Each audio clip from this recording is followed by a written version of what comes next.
फुल नमस्कार शुभ सन्ध्या नेपालबाट। नेपाल बाहिरबाट हामीसँग जोडिनुभएका सबैलाई आफ्नो देशको समय अनुसारको शुभ बिहान, शुभ दिन अनि शुभ सन्ध्या। आज हामी फेरि तपाईँहरूमाझ यो 20औं श्रृङ्खला लिएर आइपुगेका छौँ। आजको संवाद श्रृङ्खलामा जोडिनुभएका सम्पूर्ण आदरणीय महानुभावहरूमा तमुयुल सोझदी गुरुङ राष्ट्रिय परिषद परिवार र मेरो व्यक्तिगत तर्फबाट हृदयदेखि नै स्वागत गर्दै आभार व्यक्त गर्दछौँ। हामीलाई थाहै छ यो असहज परिस्थितिमा पनि यो भर्चुअल रूपमा एकै ठाउँमा सहभागी भएर हामी एक आपसमा आफूले जानेका कुराहरूको ज्ञानको आदान प्रदान गरिरहेका छौँ र यो प्रविधिको सदुपयोग गर्दै तमुयुल सोझदी गुरुङ राष्ट्रिय परिषदले सुरुवात गरेको यो भर्चुअल संवादको आज हामी 20औं श्रृङ्खलामा छौँ।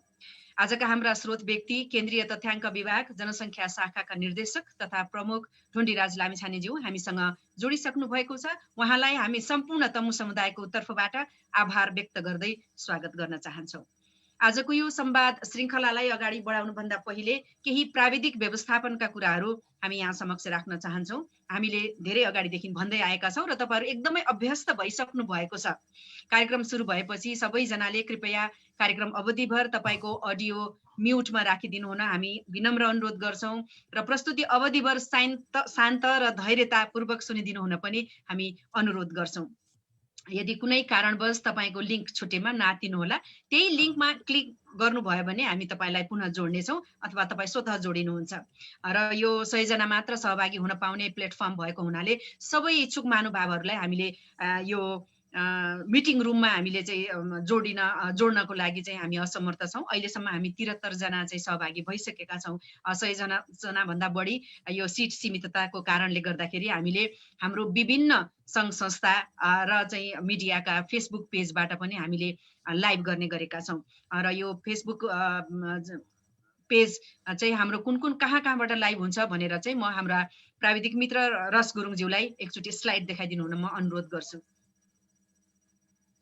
यहाँलाई थाहै छ हामी हाम्रो यो तमुयुल सोझदी गुरुङ राष्ट्रिय परिषदले सञ्चालन गरेको यो जुम संवाद अहिले करिब 28 वटा चाहिँ हाम्रो फेसबुक पेजबाट लाइभ हुने गरेको छ। धन्यवाद रस भाइ।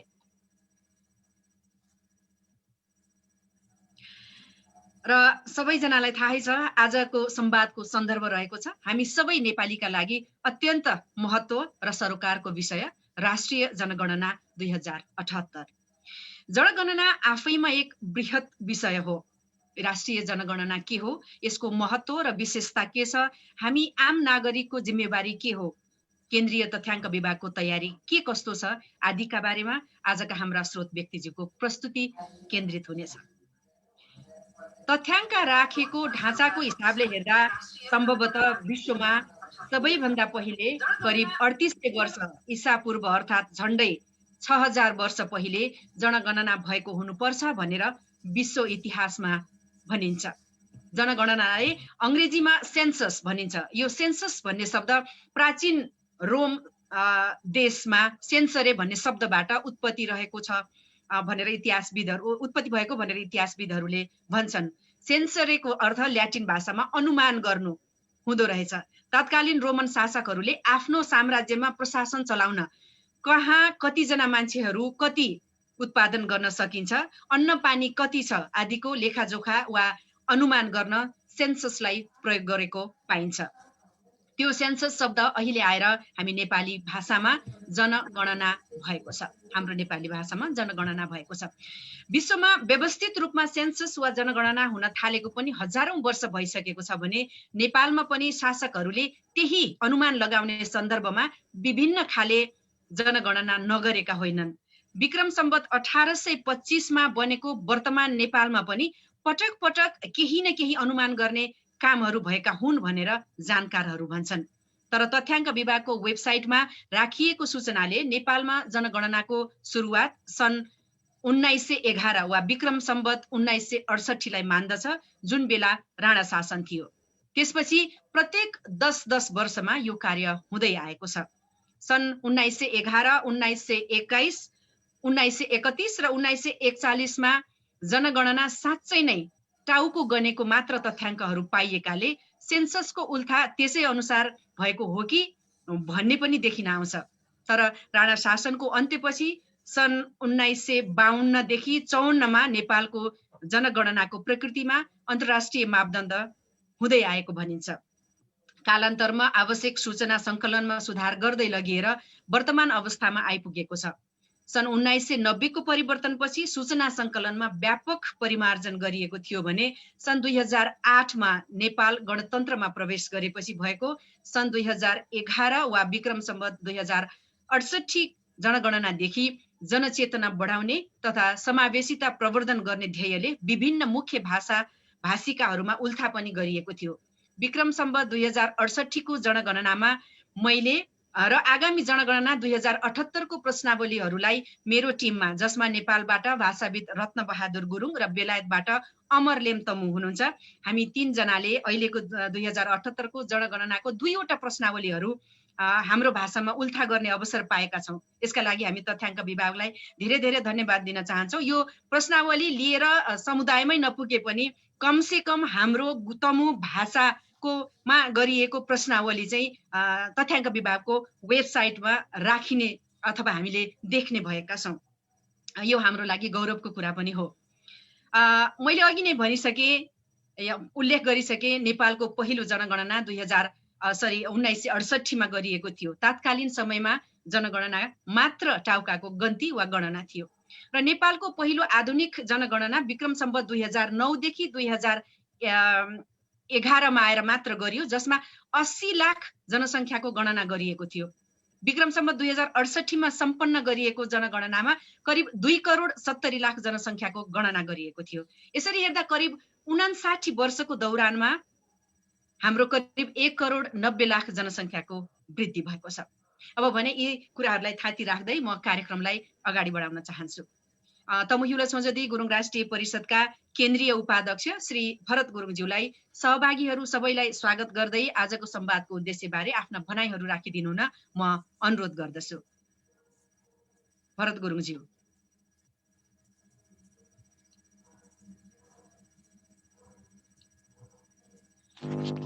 छजलो धन्यवाद।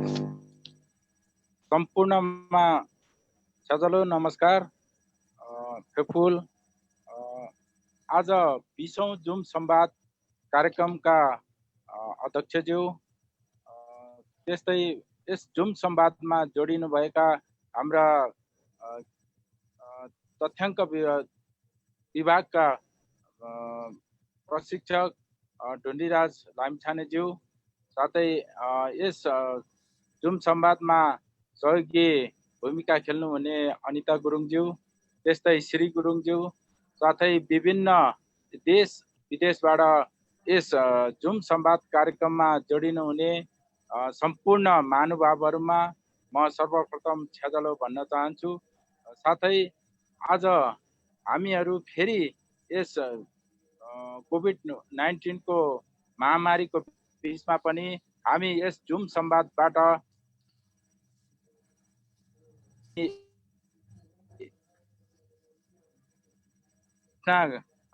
महत्त्वपूर्ण र यो महत्त्वपूर्ण विषयलाई सम्पूर्णले सुनेर बुझेर यसलाई लागू गर्न सकेमा हाम्रो यो 2078 सालको जनगणनामा सम्पूर्णमा यसको लाभ मिल्नेछ भन्ने कुरा पनि राख्न चाहन्छु र सम्पूर्णलाई यस जुम संवाद कार्यक्रममा जोडिनु भएकोमा तपाईहरुको विभिन्न कार्यक्रम विभिन्न समयका बावजुद पनि तपाईहरु यस कार्यक्रममा जोडिनु भएकोमा म हार्दिक स्वागत गर्न चाहन्छु र साथै यस जनगणनामा हाम्रो विशेष गरेर तमु गुरुङ जातिहरुको विषयमा पनि केही कुरा हामीले राख्नुपर्ने अवश्य पनि छ र हाम्रा प्रशिक्षक ज्यू ढुण्डीराज लामिछाने ज्यूबाट हामीलाई प्रश्न गरिदिनु हुने छ भन्ने कुरा पनि म भन्न चाहन्छु र हाम्रो समय एकदम छोटो छ भन्नु 2 घण्टा 6 बजेदेखि 8 बजेसम्मको समय हो र यसमा केही समय थप पनि हुन सक्छ होला र सम्पूर्णले जोडिनको लागि म अनुरोध पनि गर्दै म सम्पूर्ण महानुभावहरूलाई तमु हिउला छोस्दी गुरुङ राष्ट्रिय परिषद केन्द्रीय उपाध्यक्षको तर्फबाट र 20औं जुम संवाद कार्यक्रमको तर्फबाट म हार्दिक स्वागत गर्न चाहन्छु। चाहन्छु। स्वागतम स्वागतम स्वागतम। धन्यवाद। धेरै धेरै धन्यवाद ओर्से ग्यास अजय भरत गुरुङज्यूलाई। अब हामी आजका हाम्रा स्रोत व्यक्ति केन्द्रीय तथ्याङ्क विभागको जनसङ्ख्या शाखाका निर्देशक तथा प्रमुख ढुण्डीराज लामिछानेज्यूको प्रस्तुति सुन्छौँ र उहाँको प्रस्तुतिपछि प्रश्न उत्तरका लागि हामीले फ्लोर ओपन गर्नेछौँ। हाम्रा आजका स्रोत व्यक्तिलाई हामीले फ्लोर दिनु अघि म उहाँको छोटो परिचय दिन चाहन्छु। उहाँसँगको हामीले यो तयारी मिटिङमा कुराकानी गरेका थियौँ। लामिछाने सरले भन्नुभयो म त तमु समुदायसँग अत्यन्त नजिक छु, हाम्रा एकदमै सरिदय मित्र हुनुहुन्छ उहाँले भन्नुभयो म त यता हाम्फाले पनि उता हाम्फाले पनि चाहिँ मेरो चाहिँ सबै गुरुङ साथीहरू हुनुहुन्छ, त्यसैले मेरो एकदमै आत्मीयता छ गुरुङ समुदायसँग भनेर भन्नुभयो र उहाँले आज हाम्रो निम्तोलाई पनि एकदमै सहर्ष स्वीकार दिनुभयो। सरलाई धेरै धेरै धन्यवाद। उहाँको पहिला आफ्नो पुर्ख्यौली थलो भोजपुर, अहिले चाहिँ अरुण गाउँपालिका र त्यसपछि उहाँ झापामा, जहाँ चाहिँ उहाँ गुरुङ समुदायमा एकदमै हुर्कनु भयो, बढ्नु भयो, खेल्नु भयो। दमकमा हुँदै अहिले चाहिँ उहाँ भक्तपुरमा बसोबास गर्नुहुन्छ र करिब 25 वर्षदेखि उहाँले यो तथ्याङ्क विभागमा उहाँ कार्यरत हुनुहुन्छ। 2052 सालमा उहाँ तथ्याङ्क सहायकको रूपमा केन्द्रीय तथ्याङ्क विभागमा प्रवेश गर्नुभएको थियो र उहाँलाई यो फिल्ड स्तरको तथ्याङ्क सङ्कलन र व्यवस्थापनमा करिब 1 दशकको अनुभव छ र अहिले उहाँ हामीले सुनिहाल्यौँ, उहाँ जनसङ्ख्या तथ्याङ्क विभागको जनसङ्ख्या शाखाको निर्देशकको रूपमा कार्यरत हुनुहुन्छ र अहिले यो राष्ट्रिय जनगणना 2078 को सञ्चालन र कार्यान्वयनको जिम्मेवारी पनि उहाँको काँधमा आएको छ। देशको उहाँले 25 जिल्लामा सञ्चालित गरिब घर परिवार पहिचान कार्यक्रम अन्तर्गत सबै घर परिवारबाट विवरण सङ्कलन र गरिब पहिचानको कार्य सहित सहकारी र गरिबी निवारण मन्त्रालयमा उहाँले काम गरेको 3 वर्षको अनुभव छ र तथ्याङ्क विभाग, राष्ट्रिय भूकम्प प्राधिकरण र वर्ल्ड ब्याङ्कको सहयोगमा सञ्चालित भूकम्प प्रभावित परिवारको पहिचान सर्वेक्षण पनि उहाँले 31 जिल्लामा सम्पन्न गर्नुभएको छ र यसै गरी 2064-65 को नेपाल श्रम शक्ति सर्वेक्षण र विक्रम सम्वत 2066-67 को तेस्रो जीवन स्तर सर्वेक्षणमा पनि उहाँको नेतृत्व थियो। नेपालको श्रम शक्ति र गरिबीका दर सहितको प्रतिवेदन तयारमा उहाँको संलग्नता थियो। लामिछाने सरको यति लामो अनुभवमा हामीले धेरै आशा गरेका छौँ यसपालिको राष्ट्रिय जनगणना 2078 मा हामी तमु समुदायले बुझ्नुपर्ने कुराहरू, सबै नेपाली सहित तमु समुदायले बुझ्नुपर्ने कुराहरू के छन् भन्ने कुरामा सरले एकदमै प्रष्ट पारिदिनुहुन्छ भनेर हामी विश्वस्त छौँ। र अब म लामिछाने सरलाई यो फ्लोर दिन चाहन्छु। लामिछाने सर, अबको 55 मिनट समय तपाईँको र 3 मिनट बाँकी हुँदा र 1 मिनट बाँकी हुँदा मैले तपाईँलाई कार्ड देखाउने छु अथवा म तपाईँलाई जनाउ दिनेछु। र अबको आवाज ढुण्डीराज लामिछाने सरको। Sir, over to you. धन्यवाद अनिता म्याडम। सर्वप्रथम त यस कार्यक्रम सञ्चालन गरेर केन्द्रीय तथ्याङ्क विभागलाई र मलाई स्वयं एउटा महत्त्वपूर्ण जिम्मेवारी दिनुभएको छ, त्यसको लागि धेरै धेरै आभार व्यक्त गर्न चाहन्छु। यस कार्यक्रममा उपस्थित कार्यक्रमका अध्यक्षता गरिरहेका आदरणीय मान्यजन, सम्पूर्ण यस जुन कार्यक्रममा आजको यस कार्यक्रममा जोडिनुभएका देश तथा विदेशमा रहनुभएका सम्पूर्ण गुरुङ समुदायका व्यक्तित्वहरू, आदरणीय सरहरू, यहाँहरूप्रति म नमन गर्न चाहन्छु सिबिएसको तर्फबाट। र अब अनिता म्याडमले धेरै कुराहरू वास्तवमा कति राम्रोसँगले प्रस्तुत गरिसक्नु भएको छ। जनगणनाको सामान्य इतिहासदेखि लिएर अहिलेसम्मको इतिहासको बारेमा बताइसक्नु भएको छ। उहाँलाई पनि धेरै धेरै धन्यवाद दिन चाहन्छु। मेरो अलिकति थोरै भए पनि कम भयो मेरो बोल्ने कुराहरू अलिकति भए पनि। मैले यस आजको कार्यक्रममा धेरै महत्त्वको साथ पनि हेरेको छु। म यस कार्यक्रममा अलिकति मैले थोरै फरक ढङ्गले विगतमा मैले गर्दै आएको भन्दा पनि अलिक सरलीकृत सँगले एउटा प्रेजेन्टेसन तयार गरिरहेको छु। सकेसम्म विगतमा हामीले गरिरहेको जुन प्रेजेन्टेसन थियो मैले अलिकति चेन्ज गरेर अलिक सरल तरिकाले र सबैले बुझ्ने किसिमले गर्न मैले कोसिस गर्नेछु र यहाँहरूले केही समय मलाई साथ दिनुहुनेछ भन्ने म भन्न चाहन्छु। मैले अब यस केही कुराहरू मेरा कुराहरूमा प्रस्तुतिको क्रममा केही कुराहरू कमी कमजोरी भएमा र त्यसमा मैले छुटाएका केही कुरा छन् भने यहाँहरूले पक्कै पनि जिज्ञासा राखेर मलाई सहजीकरण गरिदिनु हुनेछ भन्ने मलाई लागेको छ।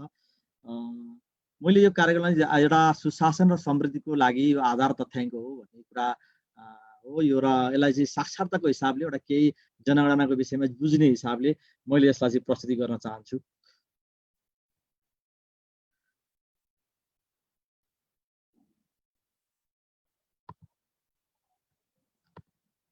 यो 1879 मा न्युयोर्कमा एकजना सांसदले अमेरिकन सांसदले चाहिँ भनेको कुरालाई मैले जोड्न चाहे, a country without a census can not be a well govern भनेको छ। यो वास्तवमा कुनै पनि देशको राज्य सञ्चालनको लागि सबैभन्दा महत्त्वपूर्ण पक्ष भनेको चाहिँ जनसङ्ख्या कति छन् र कुन अवस्थामा छन् भन्ने कुरो नहेरिकन देश सञ्चालन गर्न सकिँदैन। र सुशासन कायम गर्नको लागि चाहिँ वास्तवमा कसको लागि हो त सुशासन भन्दाखेरि जनताको लागि नै गर्ने हो, नागरिकको लागि गर्ने हो। त्यो कारणले गर्दाखेरि चाहिँ सेन्सस गर्न सकिएन भने देश चाहिँ राम्रोसँग सञ्चालन गर्न सक्दैन भनेर त्यो समयमा चाहिँ न्युयोर्कको एकजना चाहिँ प्रतिष्ठित व्यक्तिले भनेको कुराबाट मैले यहाँ सुरु गर्न चाहे। र यसका धेरै छन्, अब हामीले यसका महत्त्व आवश्यकता त हामीले बुझेकै छौँ, तथापि मैले सुरुवात चाहिँ यहाँबाट गर्न चाहे। र अब जनगणना के हो त र किन गरिन्छ त भन्ने कुरा चाहिँ हामी सबैले वास्तवमा अघि ब्याकग्राउन्डमा पनि अलिकति कुरा भनिसक्नु भएको छ। व्यक्ति दुई किसिमले यसलाई हेर्नुपर्ने हुन्छ। एउटा चाहिँ व्यक्तिको गणना, हामीले मुड गन्तीको हिसाबले अर्थात् हेड काउन्ट भनौँ, त्यो व्यक्तिको गणना भयो।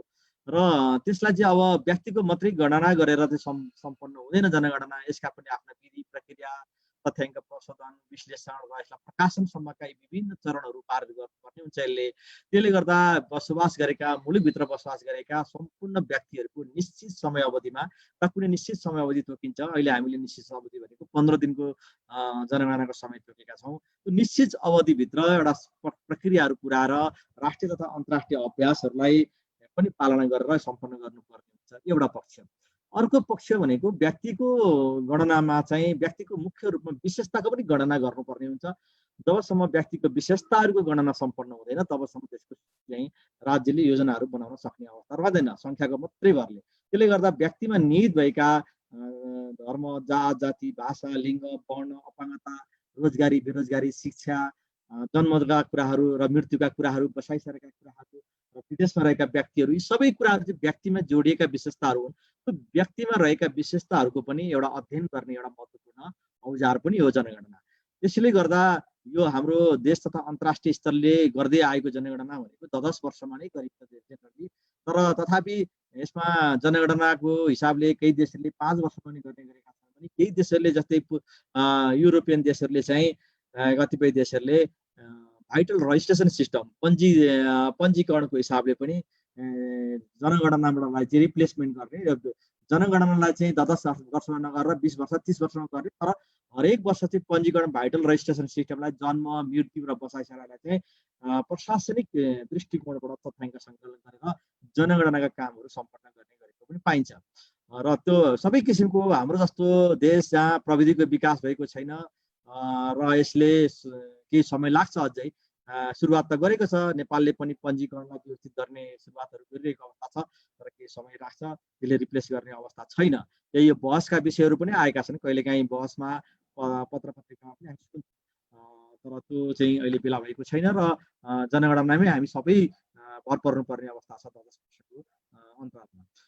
पहिलो पटक हामीले अघि सुनिसक्यौँ 1968 मा हामीले जनगणना सम्पन्न गरेका थियौँ भने त्यसपछि लगभग करिब 10 वर्षकै अन्तरालमा हामीले जनगणना सम्पन्न गरिरहेका छौँ। के हो र किन गरिन्छ त यो महत्त्वपूर्ण पक्ष? विभिन्न जाति, भाषा, धर्म, क्षेत्र, वर्ग, लिङ्ग तथा उमेरसम्मका समग्रमा हामी कति छौँ, कहाँ छौँ र कुन अवस्थामा छौँ, यो 3टा पक्ष सबभन्दा महत्त्वपूर्ण हुन्छ। त्यसले गर्दा कुनै पनि योजनाहरू बनाउनको लागि यही 3टा पक्षलाई नै समग्रमा हेर्नुपर्छ। कति छौँ, कहाँ छौँ र कुन अवस्थामा छौँ भन्ने थाहा पाउने नै जनगणनाको प्रमुख उद्देश्य हो। यी विवरणहरूका आधारमा नै राज्यले आम नागरिकको हितका लागि अब के गर्नुपर्छ, कहिले गर्नुपर्छ र कसरी गर्नुपर्छ, यो 3टा कुरा यसले पनि फेरि थाहा पाउनुपर्छ। जनगणना गरिसकेपछि के गर्नुपर्छ त राज्यले, अब कहिले गर्नुपर्छ, के कुरा कहिले गर्नुपर्छ र कसरी काम गर्नुपर्छ भन्ने कुराहरू चाहिँ नीति निर्देशिका, कार्यविधि, योजना के ल्याउनुपर्छ, त्यसको लागि कार्यक्रमहरू के ल्याउनुपर्छ त भन्ने कुराहरू चाहिँ त्यो आधारले गर्ने हो। र अर्को पक्ष भनेको जनसङ्ख्याको आकार, प्रकार, संरचना र विशेषता थाहा भएमा मात्र लक्षित समूहको हित हुने गरी राज्यले सही नीति र योजना तथा कार्यक्रम बनाउन सक्छ। त्यसले गर्दा जनगणनाको महत्त्व चाहिँ के भयो भन्दाखेरि गुणस्तरीय तथ्याङ्क जनगणना गर्न सकियो, यसलाई व्यवस्थित रूपमा गर्न सकियो र सबैको विश्वास जित्न सकियो र सबैले स्वामित्व, यसलाई अपनत्व लिन सक्यो भने मात्रै वास्तविक जनगणनाको उद्देश्य चाहिँ पुरा हुने नै देखिन्छ। अब कहाँ र कहिले गरिन्छ? वास्तवमा जनगणना सबै देशभरि सबै गरिन्छ, एउटा डोमेन हो, एउटा हाम्रो एउटा देशको भित्र गरिने हो सबै। र देशको समग्रतामा हेर्दा देश हुन्छ भने तलतिर जाँदै हेर्दा चाहिँ प्रदेश होला, जिल्ला होला, स्थानीय तहहरू होला, त्यसपछि वडा होला, वडाभन्दा मुनि पनि एउटा गाउँ बस्ती टोल सेटलमेन्ट पनि भन्छ र त्यो विभिन्न लेयरहरूमा चाहिँ जनगणना गरिन्छ र समग्रतामा यो देशको नै जनगणना हुन्छ। र जनगणनामा हामीले दुईटा चरण छ मुख्य रूपमा। प्रश्नावली 3वटा छन्, त चरण चाहिँ हाम्रा 3टा चरणहरू छन् मुख्य रूपमा। पहिलो चरण भनेको चाहिँ घर तथा घर परिवारको सूचीकरण गर्छ। यो सूचीकरण गर्ने कारण चाहिँ के छ भने प्रत्येक घरको पहिला हाम्रो सुपरवाइजरहरू जानुहुन्छ। त्यो 20 दिनको कार्य हुन्छ। 78 साल वैशाख 36 देखि 14 दिनसम्म हुन्छ, 20 दिन हुन्छ। विगतमा यो हामीले 18 दिनको मात्रै गर्थ्यौँ। अहिले हामीले अलिकति थोरै 2 दिन अगाडि बढाएका छौँ, 2 दिन बढी। यो किन बढाइयो भन्दा चाहिँ यसमा अलिकति केही प्रश्नहरू पनि थपिएका छन् र अहिले केही हामीले महत्त्वपूर्ण प्रश्न भनेको घर हाम्रो नेपालभरिमा अहिलेसम्म घरको गणना भएको थिएन र घरको प्रयोग हामीलाई थाहा थिएन। त्यो कारणले गर्दा घरको प्रयोग सहितको विवरणहरूले सङ्कलन गर्ने र केही एउटा महत्त्वपूर्ण सूचकहरू नेपाली नागरिकको चाहिँ आर्थिक पहुँचमा छ कि छैन, उनीहरूले ब्याङ्कमा खाता लिएका छन् कि छैनन्, र कर्जाहरूको सुविधा पाएका छन् कि छैनन् भन्ने विषयलाई पनि समेटिएको हुनाले 2 दिन अलिकति बढाएका छौँ र यसलाई अलिकति व्यवस्थित र गुणस्तरीय बनाउनको लागि पनि हामीले त्यसलाई अलिकति केही समय थप गरेका छौँ। त्यस्तै गरेर दोस्रो चरणमा गरिने भनेको चाहिँ विस्तृत रूपमा वास्तविक जनगणनाको तथ्याङ्क भनेको चाहिँ यो दोस्रो चरण हो। यसले चाहिँ यसबाट प्राप्त जनसङ्ख्याहरू चाहिँ हामीले सार्वजनिक गर्ने हो। मुख्य रूपमा जनसङ्ख्या कति छन्, त्यसका विशेषताहरू के हुन् र जन्म, मृत्यु, बसाइसराईका कुराहरू सबै कुराहरू समेटेको समग्र रिजल्ट निकाल्ने उत्पादन गर्ने भनेको चाहिँ असाढ 8 गतेदेखि जेष्ठ 25 गतेदेखि असाढ 8 गतेसम्म यो 15 दिनको हुन्छ। यो विगतमा हामीले जम्मा 11 दिनको गर्ने गरेका छौँ। यो पनि वास्तवमा हामीले यसलाई अलिकति थोरै 4 दिनको अवधि बढाएका छौँ। किन बढायौँ? सबभन्दा महत्त्वपूर्ण पक्ष भनेको चाहिँ हामीले बढाउनु पर्ने कारण विगतमा हामीले पूर्ण गणना नगरेर नमुना समेत गर्थ्यौँ। हामीले केही घरहरूमा नमुना जनगणना, नमुना स्याम्पल विधिबाट केही घरहरू छनौट गर्थ्यौँ। जस्तै 2068 सालमा 8 घर मध्ये 1 घरमा चाहिँ हामी जान्थ्यौँ केही प्रश्नहरू लिएर भने केही प्रश्नहरू चाहिँ सबै घरमा लिन्थ्यौँ। त्यसले गर्दा अहिलेको जनगणनाले सङ्घीय संरचना अनुसार स्थानीय तहको तल्लो स्थानीय तहसम्म हामीले तथ्याङ्क उपलब्ध गराउने एउटा हामीले सोच बनाएका छौँ र वडासम्म हाम्रा तथ्याङ्कहरू उत्पादन गर्ने र ती तथ्याङ्कहरू चाहिँ सबै विवरणहरू सबै सार्वजनिक गर्ने हिसाबले चाहिँ एउटै प्रश्न बनाएको कारणले केही समय लाग्छ हामीलाई र त्यसले गर्दा 4 दिनको अलिकति समय अवधि बढायौँ भने हामीलाई अलिक फ्लेक्सिबल पनि हुन्छ र गणकलाई काम गर्न पनि सहज हुन्छ भन्ने हिसाबले 4 दिनको बढाएर हामीले जनगणनालाई अलिक व्यवहारिक पनि बनाउन खोजेका छौँ। अब यो दोस्रो चरणमै अहिले हामीले नौलो अभ्यास गरेका छौँ। नागरिकले, हाम्रा देशभित्र रहेका नागरिकले के कति सुविधा पाए त वडाहरूबाट, वडाले दिनुपर्ने सेवा सुविधाहरू पाएका छन् कि छैनन्, सामाजिक आर्थिक भौतिक आर्थिक र सामाजिक वातावरणीय पक्षहरू कस्तो छ त वडाहरूको, त्यस्तै विपदका कुराहरू कस्ता छन् वडाहरूमा, यी सबै कुराहरूलाई समेटेर एउटा सामुदायिक प्रणाली बनाएका छौँ। यसको बारेमा थोरै म अलि पछाडि पनि चर्चा गर्नेछु। यो एउटा नौलो अभ्यास पनि गरेका छौँ। यसले चाहिँ हाम्रो अध्ययन अनुसन्धानदेखि लिएर हरेक विषयलाई चाहिँ पक्कै पनि सहजीकरण गर्छ भन्ने कुरामा चाहिँ हामी विश्वस्त पनि छौँ। के हो त अघि मैले अक्सर बसोबास गरेका व्यक्तिहरू भने अब हामी सबै देश विदेशमा रहेका सबैलाई चासोको विषय हो। वास्तवमा कुन विधिबाट मेरो गणना हुन्छ कि हुँदैन? म विदेशमा अहिले भर्खर पनि मैले च्याट बक्समा हेरेको थिएँ, मेरो गणना हुन्छ कि हुँदैन, म युकेमा छु भनेर सरले यहाँ मेसेज गर्नुभएको थियो। सबैको चासोको विषय पनि छ। त्यसले गर्दा अक्सर बसोबास भन्नाले व्यक्ति धेरै जसो वा प्राय गरी बस्ने ठाउँलाई बुझ्नुपर्छ। किन हामीले अक्सर बसोबास, अब जनगणनाको सिद्धान्त चाहिँ 2टा किसिमले गर्छौँ भन्ने कुरा सायद मलाई लाग्छ यो डाक्टर योगेन्द्र गुरुङ सरले पनि भनिसक्नु भएको होला यो अगाडिको कुरामा। डिफ्याक्टो मेथड र डिजुरी मेथड भनेर 2टा विधि हुन्छन्। त्यो 2टा विश्वमा गरिने 2टा विधि हुन्। त्यो 2टा विधि मध्ये चाहिँ हामीले गर्ने भनेको चाहिँ मोडिफाइड डिजुरे विधि भनेको छौँ। हामीले डिफ्याक्टो पनि होइन, डिजुरी पनि होइन, त्यसको सम्मिश्रणको रूपमा यसलाई हेरेका छौँ। अहिले हामीले यो विगतमा हामीले गरेको 100औं वर्षको अभ्यास पनि यही हो। डिफ्याक्टो भनेको चाहिँ जो जहाँ छ फ्याक्ट्सको आधारमा, तथ्यको आधारमा जो व्यक्ति जहाँ छ एकै दिनमा गणना गर्ने विधि हो। एकै दिनमा गणना सम्पन्न गरिन्छ डिफ्याक्टोमा। भने डिजुरे विधिमा चाहिँ यो लिगल प्लेस अफ रेजिडेन्स भन्छ डिजुरे विधिमा, र कानुनी हिसाबले बसोबास गरेको मानिसहरूको आधारमा गणना गर्ने हो। तर हामीले चाहिँ यसलाई अलिकति फरक ढङ्गले युजुअल प्लेस अफ रेजिडेन्स भन्यौँ। त्यो अक्सर बसोबासको आधारमा जो मान्छेहरू धेरै जसो प्राय जसरी जहाँ बस्नुहुन्छ त्यही ठाउँबाट त्यो गणना गर्ने विधि हो। यसमा चाहिँ अलिकति थोरै मिश्रित डिफ्याक्टोको पनि केही मिश्रित विधिहरू चाहिँ हामीले जोडेका छौँ। गणनाको अन्तिम दिनमा जसको जो मान्छेको घर छैन, जो मान्छेहरू चाहिँ सडकमा हुनुहुन्छ अथवा मगन्ते फिरन्ते किसिमका हुनुहुन्छ, कोही जोगी सन्यासी हुनुहुन्छ, उहाँहरूको गणना त कहाँबाट गर्ने भन्ने क्लियर छैन। त्यो कारणले गर्दा असाढ 8 गते उनीहरूको पनि गणना गर्छौँ त्यो दिन। त्यसले गर्दा थोरै अलि डिफेक्टको पनि जोडिन्छ यसमा। तथापि यसलाई चाहिँ हामीले नामकरण गरेका छौँ मोडिफाइड डिजुरे भनेर। जनसङ्ख्याको सिद्धान्तमा चाहिँ हामीले मोडिफाइड डिजुरे भनेको छौँ नेपालको परिप्रेक्ष्यमा। त्यस्तै गरेर कुनै व्यक्तिको अक्सर बसोबास निजको आफ्नो स्थायी घर भएको ठाउँ वा अस्थायी रूपमा बसोबास गरेको ठाउँ वा अन्य व्यक्तिको घरमा पनि हुन सक्दछ। उहाँको बसोबास जहाँ छ त्यही हो। र त्यस्तो अवस्थामा हामीले छुट्याउन सकेनौँ भन्ने अवस्था आउन सक्छ कहिलेकाहीँ। म 2 जिल्लामा बस्छु, मेरो घर चाहिँ अर्को ठाउँमा पनि छ, मेरो बसाइ काठमाडौँमा पनि छ भन्ने कुराहरू आयो भने के गर्ने त भन्दाखेरि सबभन्दा बढी समय त्यो 2 ठाउँमा भए पनि सबभन्दा बढी ठाउँ जुन ठाउँमा बसोबास गरेको छ, समय बिताएको छ, त्यो आधारमा गर्छौँ। तथापि यति भन्दा पनि हामीले छुट्याउन सकेनौँ भने मात्रै 1 वर्षभित्रमा, वर्ष दिनमा 6 महिना वा सो भन्दा बढी समय जहाँ व्यतीत गरेको छ त्यहाँ गणना गर्ने। र त्यो विधिलाई चाहिँ हामी अक्षर बसोबास भन्यौँ।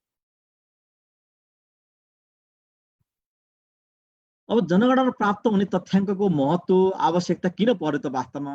हामी सबैलाई थाहा छ जनगणना तथ्याङ्क यो जुन छ तथ्याङ्क छ संविधानले नै एउटा व्यवस्थित गरेको छ। संविधानमा धेरै धाराहरूमा मौलिक हकदेखि लिएर समावेशी सिद्धान्तका कुरादेखि लिएर अरू हामी निर्वाचन क्षेत्र निर्धारणका कुरादेखि लिएर यो सबै आयोगहरूको काम कर्तव्य गरेर संवैधानिक आयोगहरूले गर्नुपर्ने कामहरूसँग जोडिएको विषय पनि राष्ट्रिय जनगणनाको तथ्याङ्कहरूमै जोडिन्छ। दिगो विकासका लक्ष्य होस् अर्थात् नेपाल सरकारले बनाएका आवधिक योजनाका लक्ष्य अथवा कुनै पनि नीतिहरू बनाउँदा पनि यो तथ्याङ्कमा नै जोडिएर चाहिँ नीति निर्माणहरू हुन्छन्। यो हामी सबैलाई थाहा भएको विषय पनि छ। र यी सबै कुराहरूको कार्यान्वयन गर्ने सबभन्दा जटिल हाम्रो रहन्छ। त्यो जटिलता भनेकै सही तथ्याङ्क नहुँदा त्यो जटिलताहरू आउँछन्। र मौलिक हकमा रहेका धेरै हेर्ने हो भने समावेशी सिद्धान्तदेखि लिएर बालबालिकाका हकहरू, महिलाका हकहरू, समानताका हकहरू, सामाजिक समावेशीका कुराहरू, सामाजिक न्यायका कुराहरू, आवासका कुराहरू, ज्येष्ठ नागरिकका कुराहरू, दलितका कुराहरू, यी सबैका हकहरूको सुनिश्चित गर्ने एउटा सबैभन्दा महत्त्वपूर्ण माध्यम जनगणना नै भएको छ। त्यसैले गर्दा जनसङ्ख्यामा यसलाई चाहिँ वास्तवमा एउटा जनगणना भनेको राजनीतिक विषय पनि भनियो, त्यसले गर्दा कहिले पहिचानको विषय पनि भनियो, यो विकासको आधार पनि भनियो। यसलाई विभिन्न किसिमले यसलाई परिभाषित गर्न सकिन्छ ठाउँ अनुसार। राजनीतिक कर्मीहरूले यसलाई विकाससँग जोडेर एउटा राजनीतिक हिसाबले पनि हेर्न सकिने भने एउटा विश्वविद्यालयमा अध्ययन गर्ने विद्यार्थीले त्यही किसिमले एउटा हेर्ने भयो। पत्रकारहरूले एउटा तथ्यलाई सूचनालाई सम्प्रेषण गर्ने हिसाबले पनि हेर्न सकिने भयो। त्यसले गर्दा हरेक व्यक्तिले जनगणनालाई हेर्ने दृष्टिकोण फरक फरक हुन्छ र फरक फरक तरिकाले लिएको हुनाले यसको अनरसिप चाहिँ हरेक नागरिकले एउटा इभन बालबालिकाले सानो भर्खर जन्मेको बालबालिकादेखि लिएर वृद्ध अर्थात् वृद्धहरूलाई पनि वृद्धहरूलाई ज्येष्ठ नागरिकहरूलाई पनि यसले छुने भएको कारणले पनि यसको महत्त्व चाहिँ एकदमै महत्त्वपूर्ण रूपमा रहन्छ भन्ने लाग्छ। निर्वाचन क्षेत्रको निर्धारण गर्ने विषय संविधानले किटान गरेको छ। हरेक 20 वर्षमा राष्ट्रिय जनगणनाको तथ्याङ्कको आधारमा क्षेत्र निर्धारण गर्ने। त्यस्तै प्रतिनिधि सभा र प्रदेश सभाको सदस्य सङ्ख्या यकिन गर्ने कुराहरू, त्यस्तै संविधानले नै सुनिश्चित गरेका कुराहरू, राज्यका विभिन्न तहमा विभिन्न जाति भाषा धर्म क्षेत्रफल लिएका व्यक्तिहरूको समानुपातिक प्रतिनिधित्व सुनिश्चित गर्ने विषयहरू र मौलिक हकका कुराहरू त मैले अघि भनि पनि सकेँ। केन्द्रीय सरकारबाट प्रदेश सरकार र स्थानीय तहमा स्रोत परिचालन गर्ने कुराहरू, अहिले हामीले वित्त आयोग जुन संवैधानिक आयोग छ, वित्त आयोगले पनि राष्ट्रिय जनगणनाका धेरै प्रतिशत तथ्याङ्कहरू प्रयोग गर्छ भने अहिले हामीले भर्खरै सार्वजनिक गरेको सामुदायिक प्रणालीको त झन् धेरै महत्त्वपूर्ण भूमिका त्यसमा रहन्छ। वडा कार्यालयले दिएको सेवा सुविधासँग जोडिने, स्थानीय तहले दिएका सेवा सुविधासँग जोडिने भएको कारणले तल्लो तहमा विकास निर्माणको लागि आवश्यक पर्ने बजेट विनियोजन गर्नको लागि यो जनगणनाको तथ्याङ्कहरू अहिले प्रयोग गर्ने महत्त्व झन् बढ्दै गएको अवस्था छ। त्यस्तै गरी स्थानीय तहसम्मकै योजना तर्जुमा गर्ने कुराहरू यसमा जोडिन्छ। जनसङ्ख्या अध्ययन गर्ने विषयहरू भयो, सामाजिक आर्थिक अवस्था थाहा पाउने विषय। अर्को गणना नभएसम्मका लागि जनसङ्ख्या प्रक्षेपण गर्ने। हामीले अब जनगणना सम्पन्न हुने बित्तिकै 30 वर्षको जनसङ्ख्या प्रक्षेपण गर्छौँ। त्यो प्रक्षेपणको आधारमा भावी योजनाहरू नीतिहरू बन्छन्, त्यो कामको लागि पनि गर्छौँ। राष्ट्रिय कृषि गणना हामी जनगणना सम्पन्न हुने बित्तिकै 6 महिनापछि राष्ट्रिय कृषि गणना सुरु हुन्छ। त्यो कृषि गणना लगायतका अन्य सर्वेक्षणहरूको लागि एउटा फ्रेम तयार गर्छौँ। यो जनगणनाबाट फ्रेम तयार हुन्छ, नमुना छनौट गर्नको लागि एउटा फ्रेम तयार हुन्छ। यो फ्रेमको आधारमा अबका दिनहरूमा जनगणना पछि हुने सर्वेक्षणहरू चाहिँ यो फ्रेममा रहेका हुन्छन्। त्यसले गर्दा पनि एउटा आधार तथ्याङ्क रहन्छ। देशको तल्लो तहसम्म सूचक अनुमान गर्छौँ हामीले।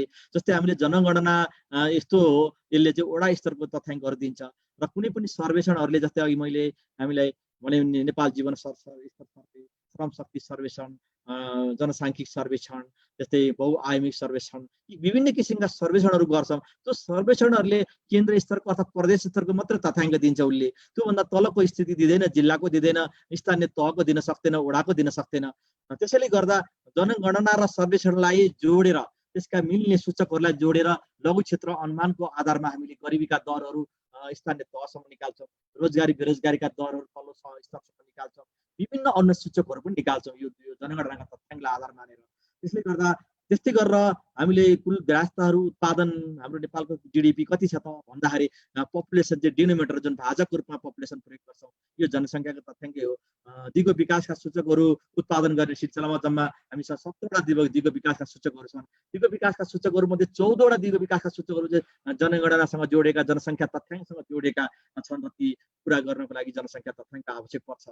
त्यो कारणले गर्दा दिगो विकासका अर्थात् आवधिक योजनासँग जोडेका धेरै सूचकहरू चाहिँ जनसङ्ख्यासँग आश्रित हुने देखिन्छ र त्यसले गर्दा पनि जनगणना तथ्याङ्कको चाहिँ महत्त्व बढेको अवस्था पनि छ। इतिहासको विषयमा कुरा गर्दा धेरै अगाडि कुरा आइरहेछ। मैले सरस्वती मात्रै भने 11औं जना सम्पन्न गरेँ।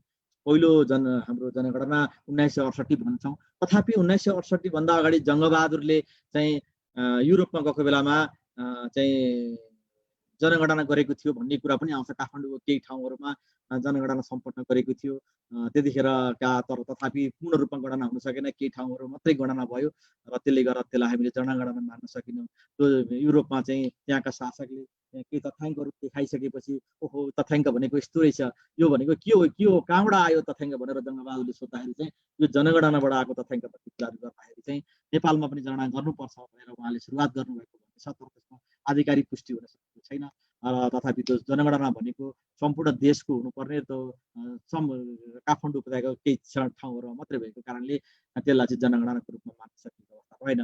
र विगत हामीले 4वटा जनगणनाको चाहिँ मुडगन्तीको आधारमा गऱ्यौँ र त्यसपछिका जनगणना महत्त्वपूर्ण हुँदै गए, आधुनिक हुँदै गए, साइन्टिफिक हुँदै गए र 2008 सालमा चाहिँ 5औं गणनाको तयारी हुँदाहुँदै राणा शासन विरुद्धको जनआन्दोलनले गर्दा गणनाको काम बिचैमा रोकियो। त्यो रोकिएको कारणले दुई चरणमा सम्पन्न भयो। त्यो चाहिँ 2009 र 2011मा गर्न 2 पटक भए। यो अन्तर्राष्ट्रिय रूपमा प्रणयोग्य पनि मानिन्छ र त्यसपछिका जनगणनाहरू केन्द्र तथ्याङ्क विभागले सञ्चालन गर्दै आयो। त्यसपछि विभिन्न हरेक जनगणनाहरूमा केही न केही परिवर्तनहरू भएका पनि छन्। 10 वर्ष अन्तरालमा गर्ने यो जनगणनामा 28 सालमा कम्प्युटर भित्रियो, कम्प्युटरको माध्यमबाट गर्न थाल्यो। डेटा प्रोसेसिङ गर्दाखेरि पहिलोपल्ट जनगणनाको गुणस्तर जाँचको लागि पहिलोपल्ट यो पोस्ट इन्युमेरेसन सर्वे भनेर तथ्याङ्क गुणस्तर कस्तो छ भनेर हेर्नको लागि चाहिँ एउटा मापन गर्नको लागि पोस्ट जनगणना सर्वेक्षण पनि गर्न थालियो। त्यो चाहिँ जनगणना सम्पन्न हुने बित्तिकै 3 महिनाभित्र सम्पन्न गर्नुपर्ने थियो।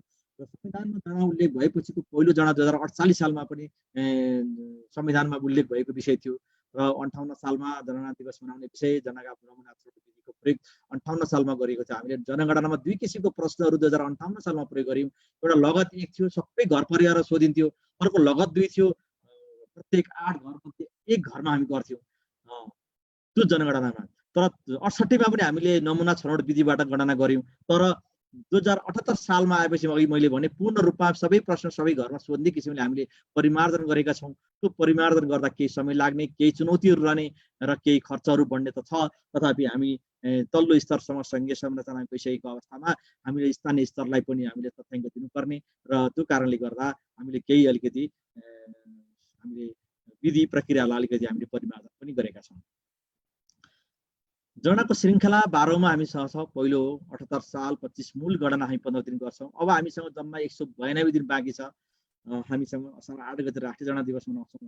40,000 गुणक र 9,000 शुभेच्छक हामी परिचालन गर्छौँ। ती सबैको मानिसहरू करिब 50,000 हामी व्यक्तिहरू चाहिँ करारमा भर्ना गर्ने हाम्रो योजना छ यसपटकको। त्यसै गरेर अनुमानित हामीले 70 लाख जनसङ्ख्या लाख परिवार पुगेको छ भने हामीले अनुमान गरेका छौँ 3 करोड जनसङ्ख्या पुग्छ भन्ने अनुमान छ। तयारी कार्य विगत आवाजै सुरु भएको र नमुना छनौट विधि हामीले यसपटक हामीले गरेनौँ। वास्तवमा हामीले पूर्ण रूपमा पूर्ण गणनाको रूपमा यसलाई पहिचान गर्न चाहन्छौँ। हाम्रो कानुनी रूपमा जनगणना चाहिँ को तयारी भनेकै जनगणना र संविधानसँग जोडिएको विषय धारा 281 ले हरेक 10 वर्षमा गर्ने प्रावधान त्यहाँ राखेको छ। त्यस्तै गरेर तथ्याङ्क 2015 तथ्याङ्क नियमहरूमा टेकेर हामीले राष्ट्रिय जनसञ्चालन तथा व्यवस्थापन आदेश 2076 पहिलोपटक प्रकाशित गर्यौँ। राष्ट्रिय जनगणनाको एक किसिमले आदेश हामीले 2076 को चाहिँ यो आदेशमा रहेर दुईटा मापदण्ड र निर्देशिकाहरू जारी भएका छन्। राष्ट्रिय जनगणना दफ्तरको प्रशासनिक व्यवस्थापन तथा आर्थिक सुविधा सम्बन्धी मापदण्ड, कर्मचारीको सेवा सुविधाका सम्बन्धमा र अर्को राष्ट्रिय जनगणना सञ्चालन निर्देशिका भनेर 2077 चाहिँ गरेका छौँ। त्यसमा चाहिँ 2077 मा जनगणनाका तथ्याङ्क सङ्कलनदेखि लिएर प्रकाशनसम्मका सम्पूर्ण प्रक्रियाहरूलाई तथ्याङ्क प्रशोधन कसरी गरिन्छ, तथ्याङ्क सङ्कलन कसरी गरिन्छ, प्रचार प्रसार कसरी गरिन्छ, तालिम कसरी सञ्चालन गरिन्छ र हाम्रा भण्डारणका व्यवस्थापन, हाम्रा तथ्याङ्क भण्डारण कसरी गर्छौँ, प्रकाशनहरू कसरी गर्छौँ, यसका सम्पूर्ण प्रक्रियाहरू समावेश गरिएको एउटा निर्देशिका पनि जारी गरेका छौँ। एउटा वास्तवमा यो महत्त्वपूर्ण कार्यहरू चाहिँ कानुनी हिसाबले र प्रशासनिक हिसाबले हामीले एउटा व्यवस्थित गर्न अहिलेसम्म 100 वर्षको इतिहासमा जनगणना कसरी हुन्छ भनेर कसैले अध्ययन गर्न चाह्यो भने वास्तवमा त्यो पाउन साह्रै मुस्किल छ। त्यो कारणले गर्दा हामीले यसलाई व्यवस्थित रूपमा अगाडि बढाएका छौँ र पारदर्शी रूपमा अगाडि बढाएका छौँ। हाम्रा काम कर्तव्य अधिकारहरू हामीले हाम्रा कामहरूलाई कसरी अगाडि बढाएका विषयहरू।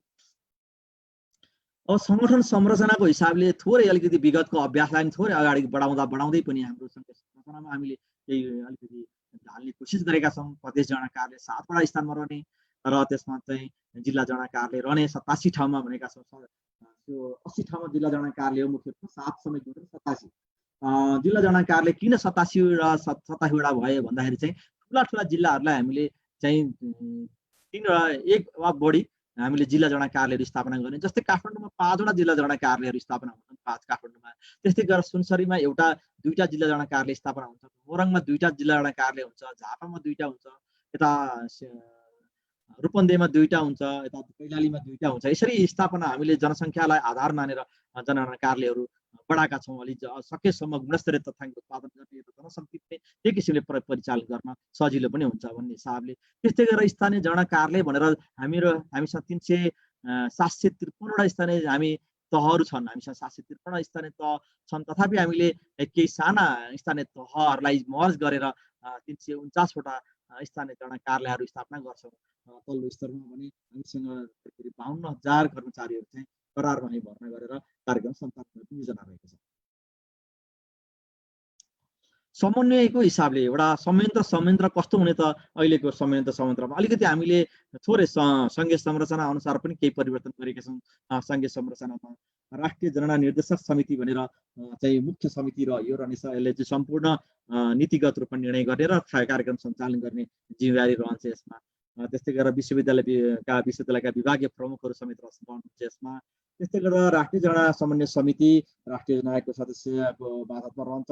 यसमा चाहिँ जिल्ला समन्वय समिति महासङ्घ, नगरपालिका तथा गाउँपालिका महासङ्घका अध्यक्ष समेत रहने गरी यो समिति एउटा गरिएको छ। यो केन्द्रमा रहने समिति हो। त्यस्तै गरेर तथ्याङ्क विभागमा रहने समिति छ। यो प्राविधिक समिति भनेर महानिर्देशकको रूपमा छ। एउटा प्राविधिक प्रश्नहरू निर्माण गर्ने, निर्देशिकाहरू हेर्ने, यसलाई प्राविधिक पक्षमा यसलाई सम्पन्न गर्नको लागि यो चाहिँ प्राविधिक समिति रहनेछ। यसमा विश्वविद्यालयका प्रतिनिधि समेत रहने र बाहिर मन्त्रालयका प्रतिनिधिहरू रहनुहुन्छ। राष्ट्रिय जनगणना विषयगत समिति भनेर विभिन्न समितिहरू छन्। यसमा करिब 6 वटा समिति छ। सामाजिक समावेशी समिति, तथ्याङ्क प्रश्नावली निर्माण तथा तथ्याङ्क विश्लेषण समिति, प्रचार प्रसार समिति, तालिम समिति, सूचना प्रविधि समिति लगायतका विभिन्न समिति गरेर अनुगमन तथा मूल्याङ्कन समिति गरेर 6 वटा समितिहरू यसमा रहेका छन्। यो समितिहरूले त्यही किसिमले कामहरू गरिरहेका छन्। त्यस्तै गरेर हाम्रो अब तल्लो हामी केन्द्रभन्दा तल जाँदाखेरि प्रदेश जनगणना समन्वय समिति भनेर प्रमुख सचिव रहने गरी मुख्यतः मन्त्री परिषद कार्यालयमा मुख्य प्रमुख सचिव रहने गरेर विभिन्न मन्त्रालयका सचिवहरू समेत रहने गरेर बनाइएको छ। जिल्ला जनगणना समन्वय समिति प्रमुख जिल्ला अधिकारीको अध्यक्षतामा रहनेछ यो समिति। त्यस्तै गरेर स्थानीय जनगणना समन्वय समिति स्थानीय तहमा रहनेछ। यो चाहिँ प्रमुख प्रशासकीय अधिकृत।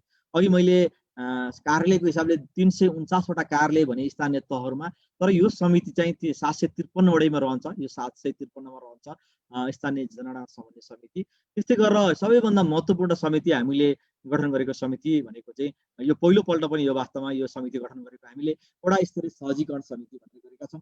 वास्तवमा वडा अध्यक्ष जुन एउटा जनप्रतिनिधि हुनुहुन्छ, एउटा वडाको एउटा समग्र प्रतिनिधित्व गर्नुहुन्छ, जहाँ 5 जना सदस्यहरू, वडा अध्यक्ष, वडा सदस्यहरू रहनुहुन्छ। त्यो किसिमको समिति छ यो एउटा। त्यसमा नागरिक समाजको प्रतिनिधि समेत रहने गरी र महिला समेत रहने गरी यो वडा स्तरीय सहजीकरण समिति छ। यसले हाम्रा गणकहरूले गरेका काम कारबाहीको चाहिँ काम गर्ने, मूल्याङ्कन गर्ने, त्यसको अनुगमन गर्ने र उनीहरूलाई सहजीकरण गरिदिने, प्रचार प्रसारमा सहयोग गर्ने र गणकहरू घर घरमा पुगे कि पुगेन त्यसको चाहिँ हेर्ने, यी सम्पूर्ण अधिकारहरू उसले प्रयोग गर्न सक्नेछ। र त्यो कारणले गर्दाखेरि वडा स्तरीय सहजीकरणले एउटा महत्त्वपूर्ण भूमिका खेल्नेछ र जनगणनालाई विगतको भन्दा धेरै उत्कृष्ट जनगणना बनाउन यो वडा स्तरीय सहजीकरण समितिले सहयोग गर्नेछ भन्ने चाहिँ केन्द्र तथा विभागको चाहिँ अपेक्षा पनि छ। अब राष्ट्रिय जनगणनाको विषयमा अलिकति म थोरै प्रश्नावलीका विषयहरूमा छोटकरीमा राख्न चाहन्छु। 3 वटा मुख्य प्रश्नहरू छन् प्रश्नावली छ हाम्रो। घरका घर परिवार सूचीकरण भनेर भन्ने हामीले यसमा 25 वटा प्रश्न छन्। यो चाहिँ सुपरभाइजरले करिब 9000 सुपरभाइजरहरूले मूल जनगणना हुनुभन्दा अगाडि 20-25 दिन अगाडि यो गर्नुहुन्छ। प्रत्येक घरको चाहिँ सूची तयार गर्नुहुन्छ, घर परिवारको सूची तयार गर्नुहुन्छ। त्यो सूची तयार गरेको आधारमा चाहिँ मूल गणना सम्पन्न हुन्छ। मुख्य प्रश्नावली 55 वटा छ। सामुदायिक प्रश्नावली भनेको वडा स्तरमा भर्छ हामीले। वडा कार्यालयले, वडा अध्यक्षले, वडा सचिवले, वडा सदस्यहरूले संयुक्त रूपमा यो विवरण दिनुहुनेछ। उहाँहरूकोमा भएको प्रशासनिक अभिलेखबाट प्राप्त तथ्याङ्कको आधारमा, र अर्थात् भएन भने उहाँले चाहिँ सबैसँग छलफल गरेर एउटा सामूहिक रूपमा एउटा विवरणहरू दिनुहुनेछ। त्यो प्रश्नमा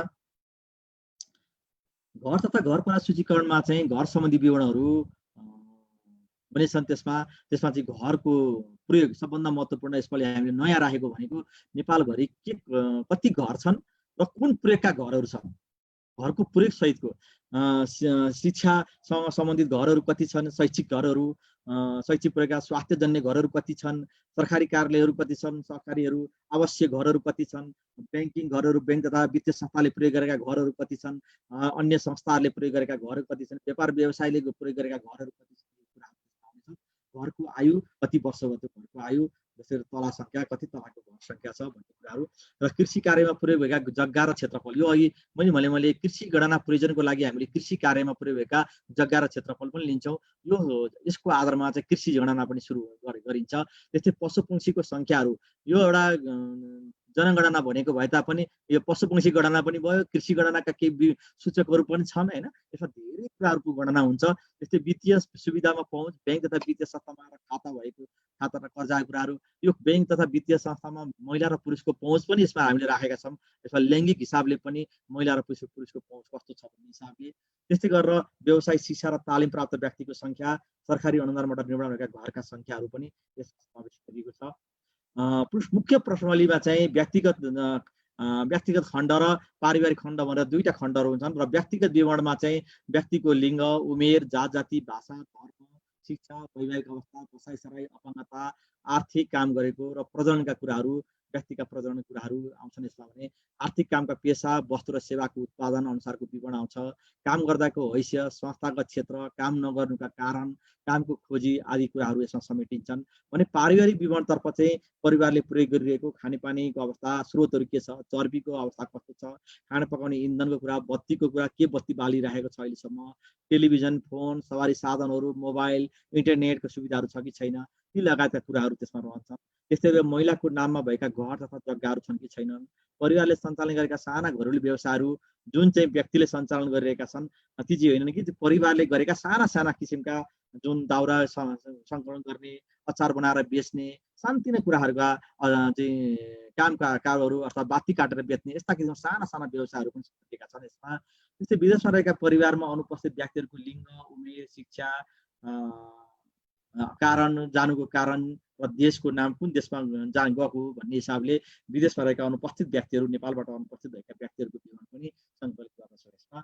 त्यस्तै गरेर सामुदायिक प्रश्नावली एउटा साह्रै महत्त्वपूर्ण प्रश्न छ। यसलाई हामीसँग विगतमा हामीलाई एउटा आइरहेको छ, जुन कि तथ्याङ्क विभागप्रतिको आरोपै भनौँ त्यसलाई, हामीले जात जाति भाषा धर्मका कुराहरू वास्तवमा तथ्याङ्क सही तथ्याङ्क आएको छैन भन्ने जुन एउटा आरोप खेपिरहेको छ CBSले पनि, केन्द्र तथ्याङ्क विभागले त्यसलाई पनि परीक्षण गर्नको लागि भनेर सामुदायिक प्रश्नावलीमा हामीले जात जाति र भाषा सम्बन्धी विवरण चाहिँ वडा कार्यालयबाट ल्याउने, वडाहरूबाट ल्याइसकेपछि केन्द्र तथ्याङ्क विभागले मूल प्रश्नमा सङ्कलन गर्दै गरेको अवस्थामा के कति तलमाथि पर्ने अवस्था हुन्छ, त्यो वास्तविक के छ, त्यस्तो छुट्यो कि छुटेन कुनै जात जातिहरू भन्ने हिसाबले त्यसलाई परीक्षण गर्नको लागि एउटा परीक्षणको जाँच पनि होस् र त्यसले चाहिँ सहज पनि होस् भन्ने हिसाबले केही विवरणहरू हामीले सामुदायिक प्रश्नावली मार्फत वडा कार्यालयबाट हामीले लिने सोच बनाउँछौँ। कुन कुन जात जाति धर्म भाषा बोल्ने व्यक्तिहरू रहनुहुन्छ त्यहाँ मुख्य रूपमा रहेका व्यक्तिहरूको विवरण चाहिँ मात्रै लिन्छौँ त्यहाँबाट। त्यस्तै गरेर वडा कार्यालयले गरेको राजस्वको सङ्कलन त वडाको आम्दानीको स्रोत के त,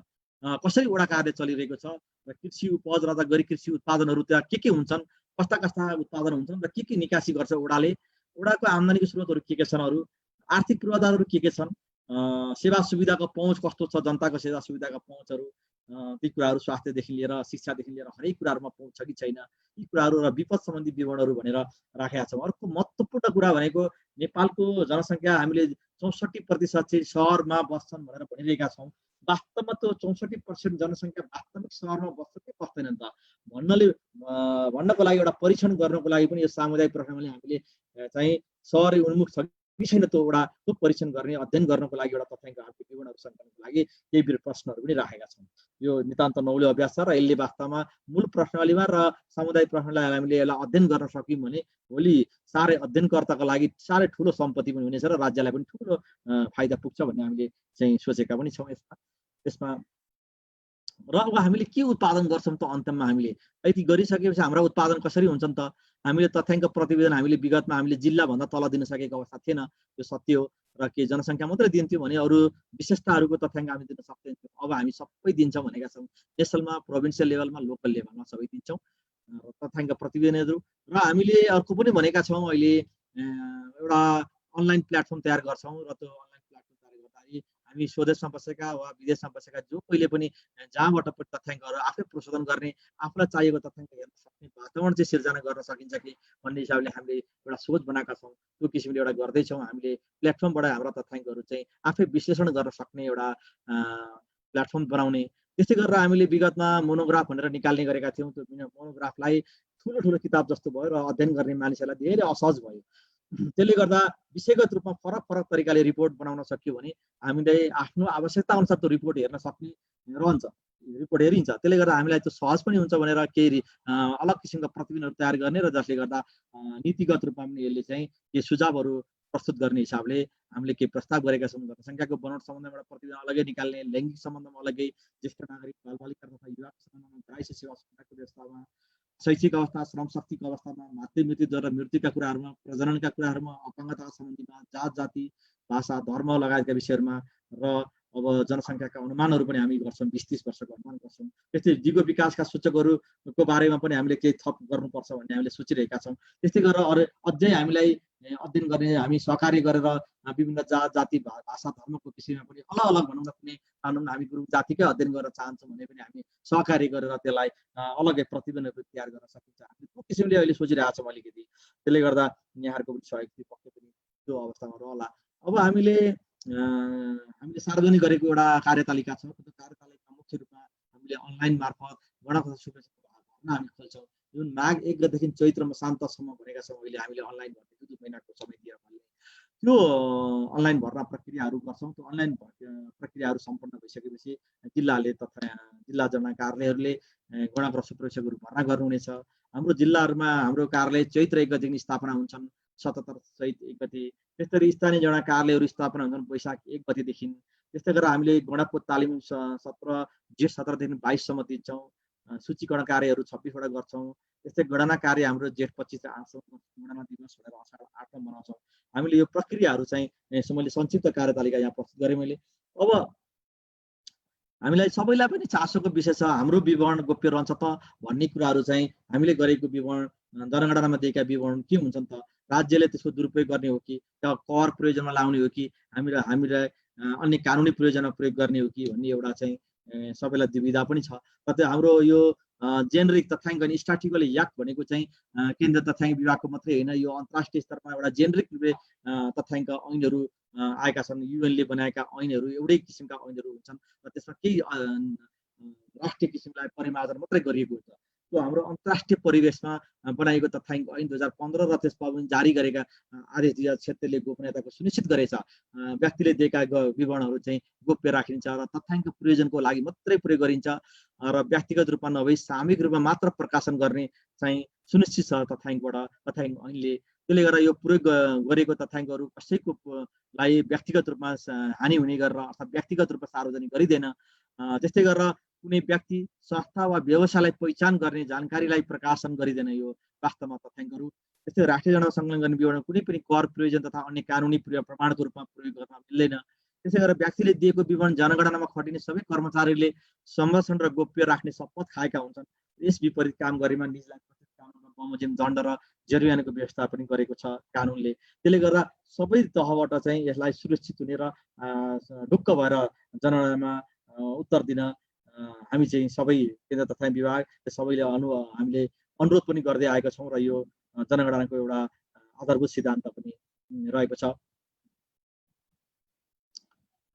भर्ना प्रक्रिया हामीले कसरी गरिरहेछौँ त चाहिँ विभागले गणना सुरक्षाको सेवा करारमा लिन अनलाइन जनशक्ति भर्ना प्रणाली मार्फत माघको पहिलो हप्तादेखि फागुनभित्र दरखास्त फारम भर्ने सार्वजनिक सूचना गर्छौँ। हामी सार्वजनिक रूपमा गर्छौँ। त्यो सूचना सार्वजनिक गरेपछि त्यसमा चाहिँ अनलाइनमा फर्म भर्ने र आफ्ना प्रमाणहरू त्यहाँ राख्ने कामहरू हुन्छन् भने यो सूचना हामीले सङ्घ सरकारका मार्फतबाट प्रदेश सरकारलाई र त्यस्तै स्थानीय तह सबै स्थानीय तहमा हामीले सूचना गर्छौँ र सबै स्थानीय तहमा सूचनाको लागि हामीले सूचना टाँस गर्ने र प्रचार प्रसार गर्नको लागि पनि अनुरोध गर्छौँ।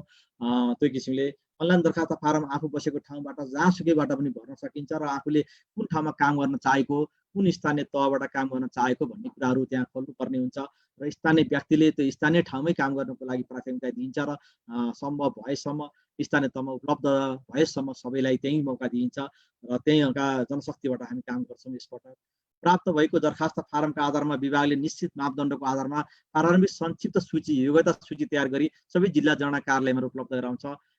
भर्ना सुरु गरिसकेपछि भर्नाको आधारमा निश्चित मापदण्डको आधारमा त्यो मापदण्ड हामी तयार गर्न बाँकी छ। त्यो स्थानीय मापदण्ड केही महत्त्वपूर्ण मापदण्डहरू यहाँ अलि राख्ने पनि छु। त्यो आधारमा गरिसकेपछि एउटा योग्यता क्रम सूची सार्वजनिक गर्छ र योग्यता सूचीलाई चाहिँ हामी जिल्लामा पठाउँछौँ र त्यो योग्यता सूचीको आधारमा जिल्लाले भर्ना प्रक्रियालाई सामान्य प्रक्रिया पुऱ्याएर भर्ना गर्छन्। त्यस्तै गरेर यस प्रारम्भिक संक्षिप्त सूचीको आधारमा जिल्ला जनगणना कार्यालयले गणना र सुरक्षा भर्ना गर्दछन्। योग्यताको रूपमा हेर्ने भने हामीले अहिले सार्वजनिक गरेको योग्यता भनेको गणकलाई 10+2 गरेको असोज र उत्तीर्ण र सुपरभाइजर भनेको स्थानीय तह उत्तीर्ण वा सोच र उमेरको हकमा पुरुषको हकमा 18 वर्ष पुरा भई 40 वर्ष नआएको र महिलाको हकमा 18 वर्ष पुरा भई 45 वर्ष नआएको भएको छ। र प्राथमिकता चाहिँ मुख्य रूपमा नेपाली भाषाका अतिरिक्त स्थानीय भाषा बुझ्न र अरूलाई बुझाउन सक्ने व्यक्ति चाहिँ हुनुपर्छ भनेछौँ र स्थानीय भाषाहरूलाई नै जोड दिएको छ। र राष्ट्रिय स्तरको गणना तथा सर्वेक्षण वा विभागबाट सञ्चालित कुनै पनि कार्यमा अनुभव हासिल गरेका व्यक्तिहरू लाई प्राथमिकता दोस्रो प्रायोरिटीमा पहिलो प्रायोरिटी चाहिँ पहिलोलाई दिइन्छ, दोस्रो प्रायोरिटी त्यो रहने भयो र तेस्रो प्रायोरिटी चाहिँ तथ्याङ्क र जनसङ्ख्या विषयले स्नातकोत्तर तहमा अध्ययन गरेका विद्यार्थी वा शोधकर्ता उत्तीर्ण गरेका व्यक्तिहरू पनि त्यसमा चाहिँ एउटा जनसङ्ख्या विषय लिएर पढेका वा तथ्याङ्क पढेर स्नातकोत्तर तहका अध्ययन गरिरहेका विद्यार्थीहरूलाई एउटा महत्त्वपूर्ण उहाँहरूको पनि अभ्यास हुन्छ र एउटा पढाइको सिलसिलामा बुझ्नुपर्ने कुराहरू पनि भएको कारणले र हाम्रो विश्वविद्यालयका सहरबाट एउटा राम्रो सुझाव पनि आएको हुनाले पछिल्लो समय हामीलाई मापदण्डको रूपमा यसलाई राखेका छौँ, एउटा प्राथमिकता क्षेत्रमा राखेका छौँ। व्यक्तिले कसरी सहयोग गर्छ त? अब हामीले व्यक्तिले सहयोग वास्तवमा सबभन्दा महत्त्वपूर्ण रहन्छ। नागरिकको दायित्व र कर्तव्यको हिसाबले हेर्ने हो भने एउटा विधिगत व्यवस्था यसमा राष्ट्रिय अब नेपालको संविधानले नेपाली नागरिकको दायित्व र कर्तव्य के हुने भन्ने कुरा पनि स्पष्ट गरेको छ। भने जस्तै हाम्रो राष्ट्रिय जनगणना सञ्चालन तथा व्यवस्थापन आदेशले पनि र त्यसबाट जारी भएका निर्देशिकाहरूले पनि नागरिकलाई वास्तवमा चाहिँ नागरिकको एकदमै महत्त्वपूर्ण भूमिका रहन्छ। त्यो किसिमले गर्दा एउटा कानुनी तथा व्यवहारिक रूपले पनि राष्ट्रिय जनगणनामा नागरिकको दायित्व र कर्तव्य महत्त्व एकदमै महत्त्व छ र यसलाई पहिलो नम्बरमा राख्नुपर्छ जसले गर्दा यो कसको लागि हो त जनगणना? वास्तवमा जनगणना हामी सबैको, मेरै लागि, हाम्रो लागि, सबैको लागि भएको कारणले गर्दा, हामी गाउँ छिमेकको लागि, समुदायको लागि र हाम्रो सन्ततिको लागि भएको कारणले गर्दा नागरिकको कर्तव्य धेरै रहन्छ। त्यो नागरिकको कर्तव्य महत्त्वपूर्ण भनेको चाहिँ के हो भन्दाखेरि सुपरभाइजर र गणकमा भर्ना भएर, गणक भएर अर्थात् सुपरभाइजर भएर काम गर्नु, सहभागिता जनाउने सबभन्दा महत्त्वपूर्ण काम चाहिँ त्यही हो। त्यसले गर्दा हामीले करिब 50,000 गणक र सुपरभाइजर भर्ना गर्छौँ। त्यो 50,000मा कम्तीमा पनि एउटा परिवारमा एभरेजमा 5 जना परिवार छ भने करिब 2,50,000लाई त्यो सूचना प्रवाह हुन्छ। 2,50,000ले कम्तीमा नि 10 जनालाई 100 जनालाई 50 जनालाई जति पनि गर्यो भने करिब जनसङ्ख्याको हाराहारीमा चाहिँ हाम्रा जनगणना सूचनाहरू प्रभावित हुन्छ। यो यस्तो ठुलो मौका हो कि नागरिकले प्रत्यक्ष सहभागी हुन पाउने र प्रत्येक घर घरमा गएर आफ्नो वस्तुस्थिति बुझ्न पाउने, हाम्रा बेरोजगार युवाहरूले चाहिँ घर घरमा गएर हाम्रो वास्तविक देशको अवस्था बुझ्न पाउने त्यो एउटा राम्रो अवसर पनि हो। यो अवसरमा सहभागी भएर नागरिकको कर्तव्य पुरा हुन सक्छ। त्यसै गरेर व्यक्तिगत तथा सामाजिक सञ्जालमा प्रचार प्रसार यति राम्रो प्लेटफर्म छ अहिले हामीलाई। वास्तवमा हामीले व्यक्तिमा पनि हाम्रा जनगणना हुँदैछ है भन्ने कुरा सन्देश प्रसार गर्ने अथवा सामाजिक सञ्जालमा जनगणनामा सहभागी हौँ, भर्ना प्रक्रियामा सहभागी हौँ भनेर हामीले प्रचार प्रसार गर्दा पनि यसले ठुलो महत्त्व राख्छ। त्यसले गर्दा व्यक्तिको पनि एकदमै महत्त्वपूर्ण भूमिका रहन्छ। त्यस्तै नागरिक समाजको प्रतिनिधित्व र सहभागिता। नागरिक समाजहरू सबभन्दा अघि मैले वडा सहजीकरण समिति भने, वडा सहजीकरण एउटा जनप्रतिनिधि भनेको एउटा नागरिक समाजको प्रतिनिधित्व प्रभुत्व वर्ग हो।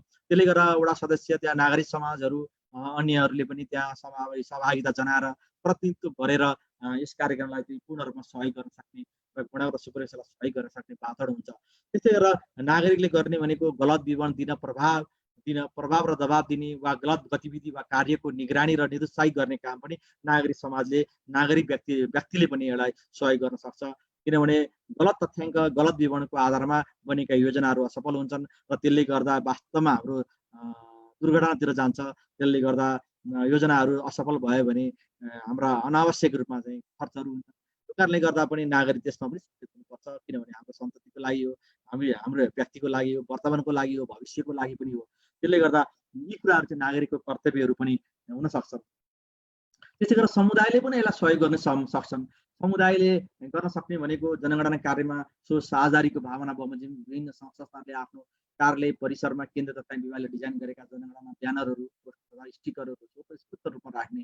अहिले हामीले भन्ने गरेका छौँ, हामीले हरेक कार्यालयले, सरकारी कार्यालयले अथवा सम्भव भएसम्म गैर सरकारी कार्यालयहरूले, सम्भव भएसम्म निजी क्षेत्रले अथवा उद्योग कल कारखानाले, अहिले हामीले ब्याङ्किङ क्षेत्रलाई पनि हामीले अनुरोध गरेका छौँ, उद्योग वाणिज्य सङ्घलाई पनि अनुरोध गरेका छौँ। आफ्नो तर्फबाट के कति सकिन्छ हामीले प्रचार प्रसार गर्न सक्छौँ। कम्तीमा पनि एउटा ब्यानरै मात्रै आफ्नो अफिसमा राख्यो भने पनि त्यसले ठुलो असर गर्छ।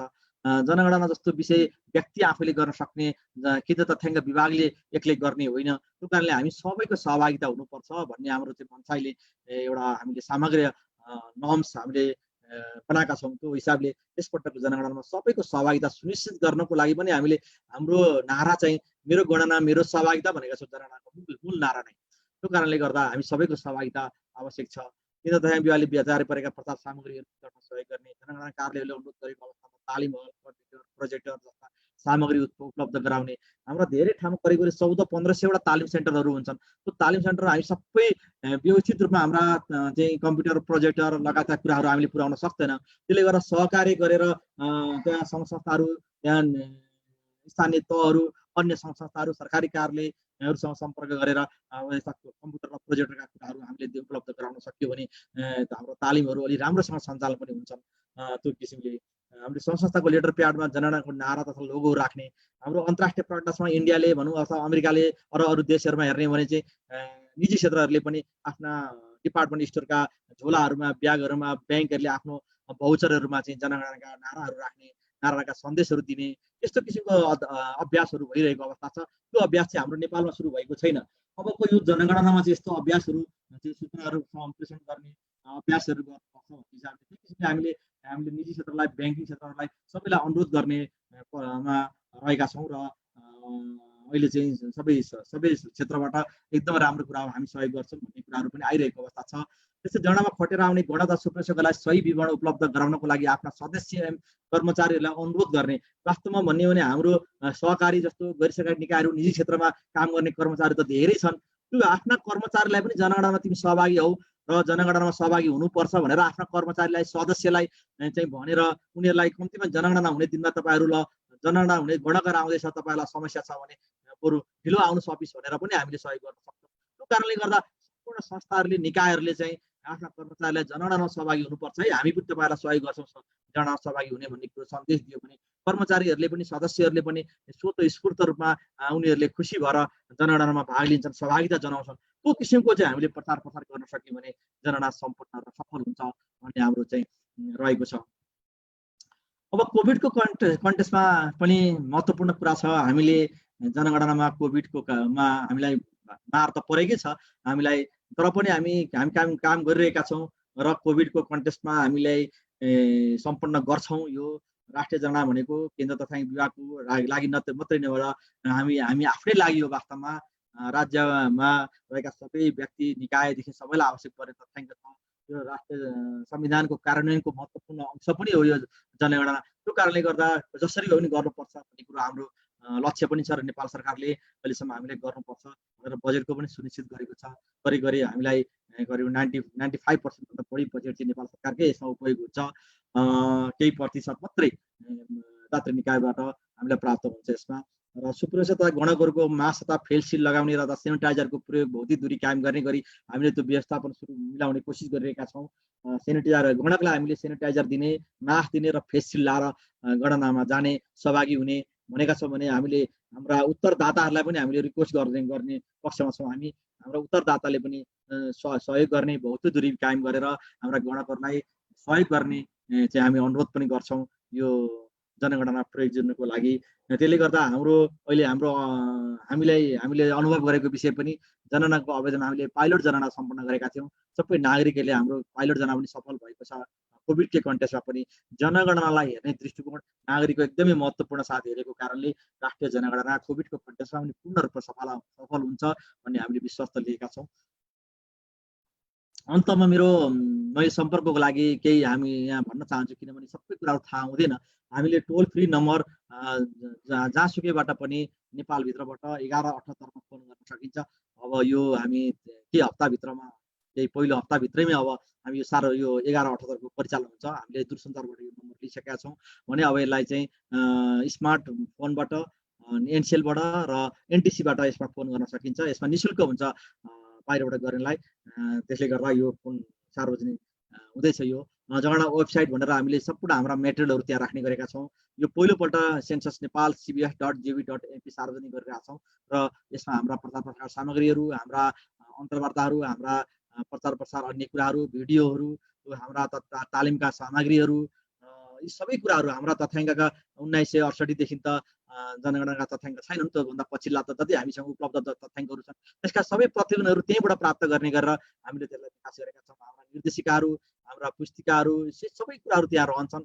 सकेसम्म हामी विगतका जनगणनाका पनि सबै राख्ने कोसिस गर्नेछौँ त्यसमा, र अहिले पनि हामीले राख्न सुरु गरिसकेका छौँ। यहाँले हेर्नुमा अनि फेसबुक पेज पनि हामीलाई जनगणनाका केही सूचनाहरू प्राप्त गर्न लागि भर्ना प्रक्रिया कहिले खोल्छन्, हाम्रो केन्द्र तथ्याङ्कका कार्यक्रमहरू कसरी सञ्चालन भइरहेका छन् भन्ने कुराहरू फेसबुक र ट्विटरमा पनि यहाँ प्राप्त गर्न सक्नुहुनेछ।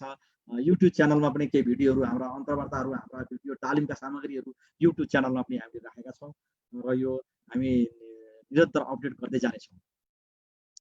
मुख्य रूपमा अब हामी अन्तमा प्रत्येक 10 वर्षमा एकपटक गरिने जनगणना हामी समृद्ध नेपाल सुखी नेपालीकै हो, हाम्रै लागि हो, हाम्रो संविधान कार्यान्वयनको लागि हो, हाम्रा ऐन कानुन कार्यान्वयनको लागि हो, हाम्रो पहिचानको लागि हो, हाम्रो सन्ततिको लागि हो, हाम्रो भविष्यको लागि हो। त्यो कारणले गर्दा यो आधार तथ्याङ्क हो। यो सबैले आधार तथ्याङ्क चाहिँ महत्त्वको साथ हेर्नुपर्छ र सही तथ्याङ्क, सही सूचना प्राप्त गर्नुपर्छ भन्ने हाम्रो ध्येय छ।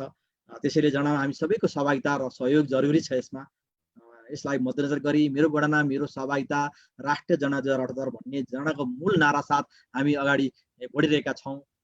यो मूल नारा हामीले राख्नु कारण पनि यसपटकको जनगणनामा हामी सबैको सहभागिता सुनिश्चित गर्ने, मैले अघि धेरै कुराहरू भनिसकेँ यो विषयहरूमा। त्यसमा आम नागरिकको तथा समुदायको सबैको सहयोगको अपेक्षा विभागले लिएको छ। त्यो कारणले गर्दा हाम्रो नारा पनि त्यही किसिमले तय गरेका छौँ। यति भन्दै मैले यहाँहरूप्रति आभारी व्यक्त गर्न चाहन्छु र धन्यवाद भन्न चाहन्छु र यहाँहरूको जिज्ञासा प्रशस्तै पक्कै होलान्। सम्भव भएसम्म म कोसिस गर्नेछु त्यसको प्रश्नको उत्तरहरू दिनलाई। भन्दै म यति भन्दै म आफ्ना भनाइहरू यहीँ राख्दछु। हस्, धन्यवाद।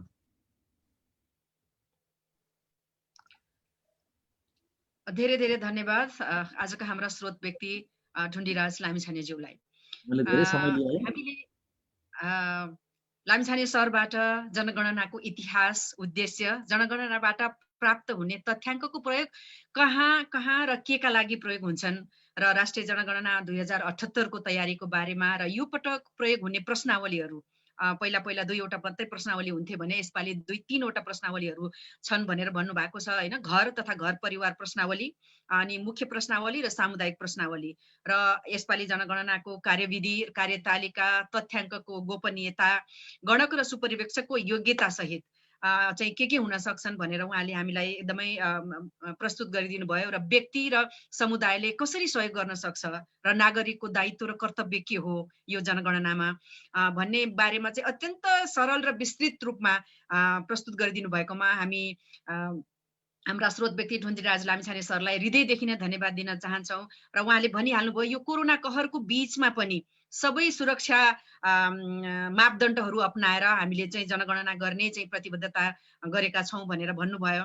र राष्ट्रिय जनगणना चाहिँ केका लागि भन्दा यसपालि राष्ट्रिय जनगणना सुशासन र समृद्धिका लागि आधार तथ्याङ्क, र यसपालि चाहिँ को नारा मेरो गणना मेरो सहभागिता भनेर चाहिँ राखिएको पनि हामीलाई प्रस्ट्याउनु भयो। र हामीलाई लाग्छ यो गणना व्यक्तिको अथवा देशको नभएर मेरो गणना हो भनेर हामीले आफ्नो अपनत्व लिनु पनि एकदमै महत्त्वपूर्ण छ भनेर उहाँले भन्नुभयो।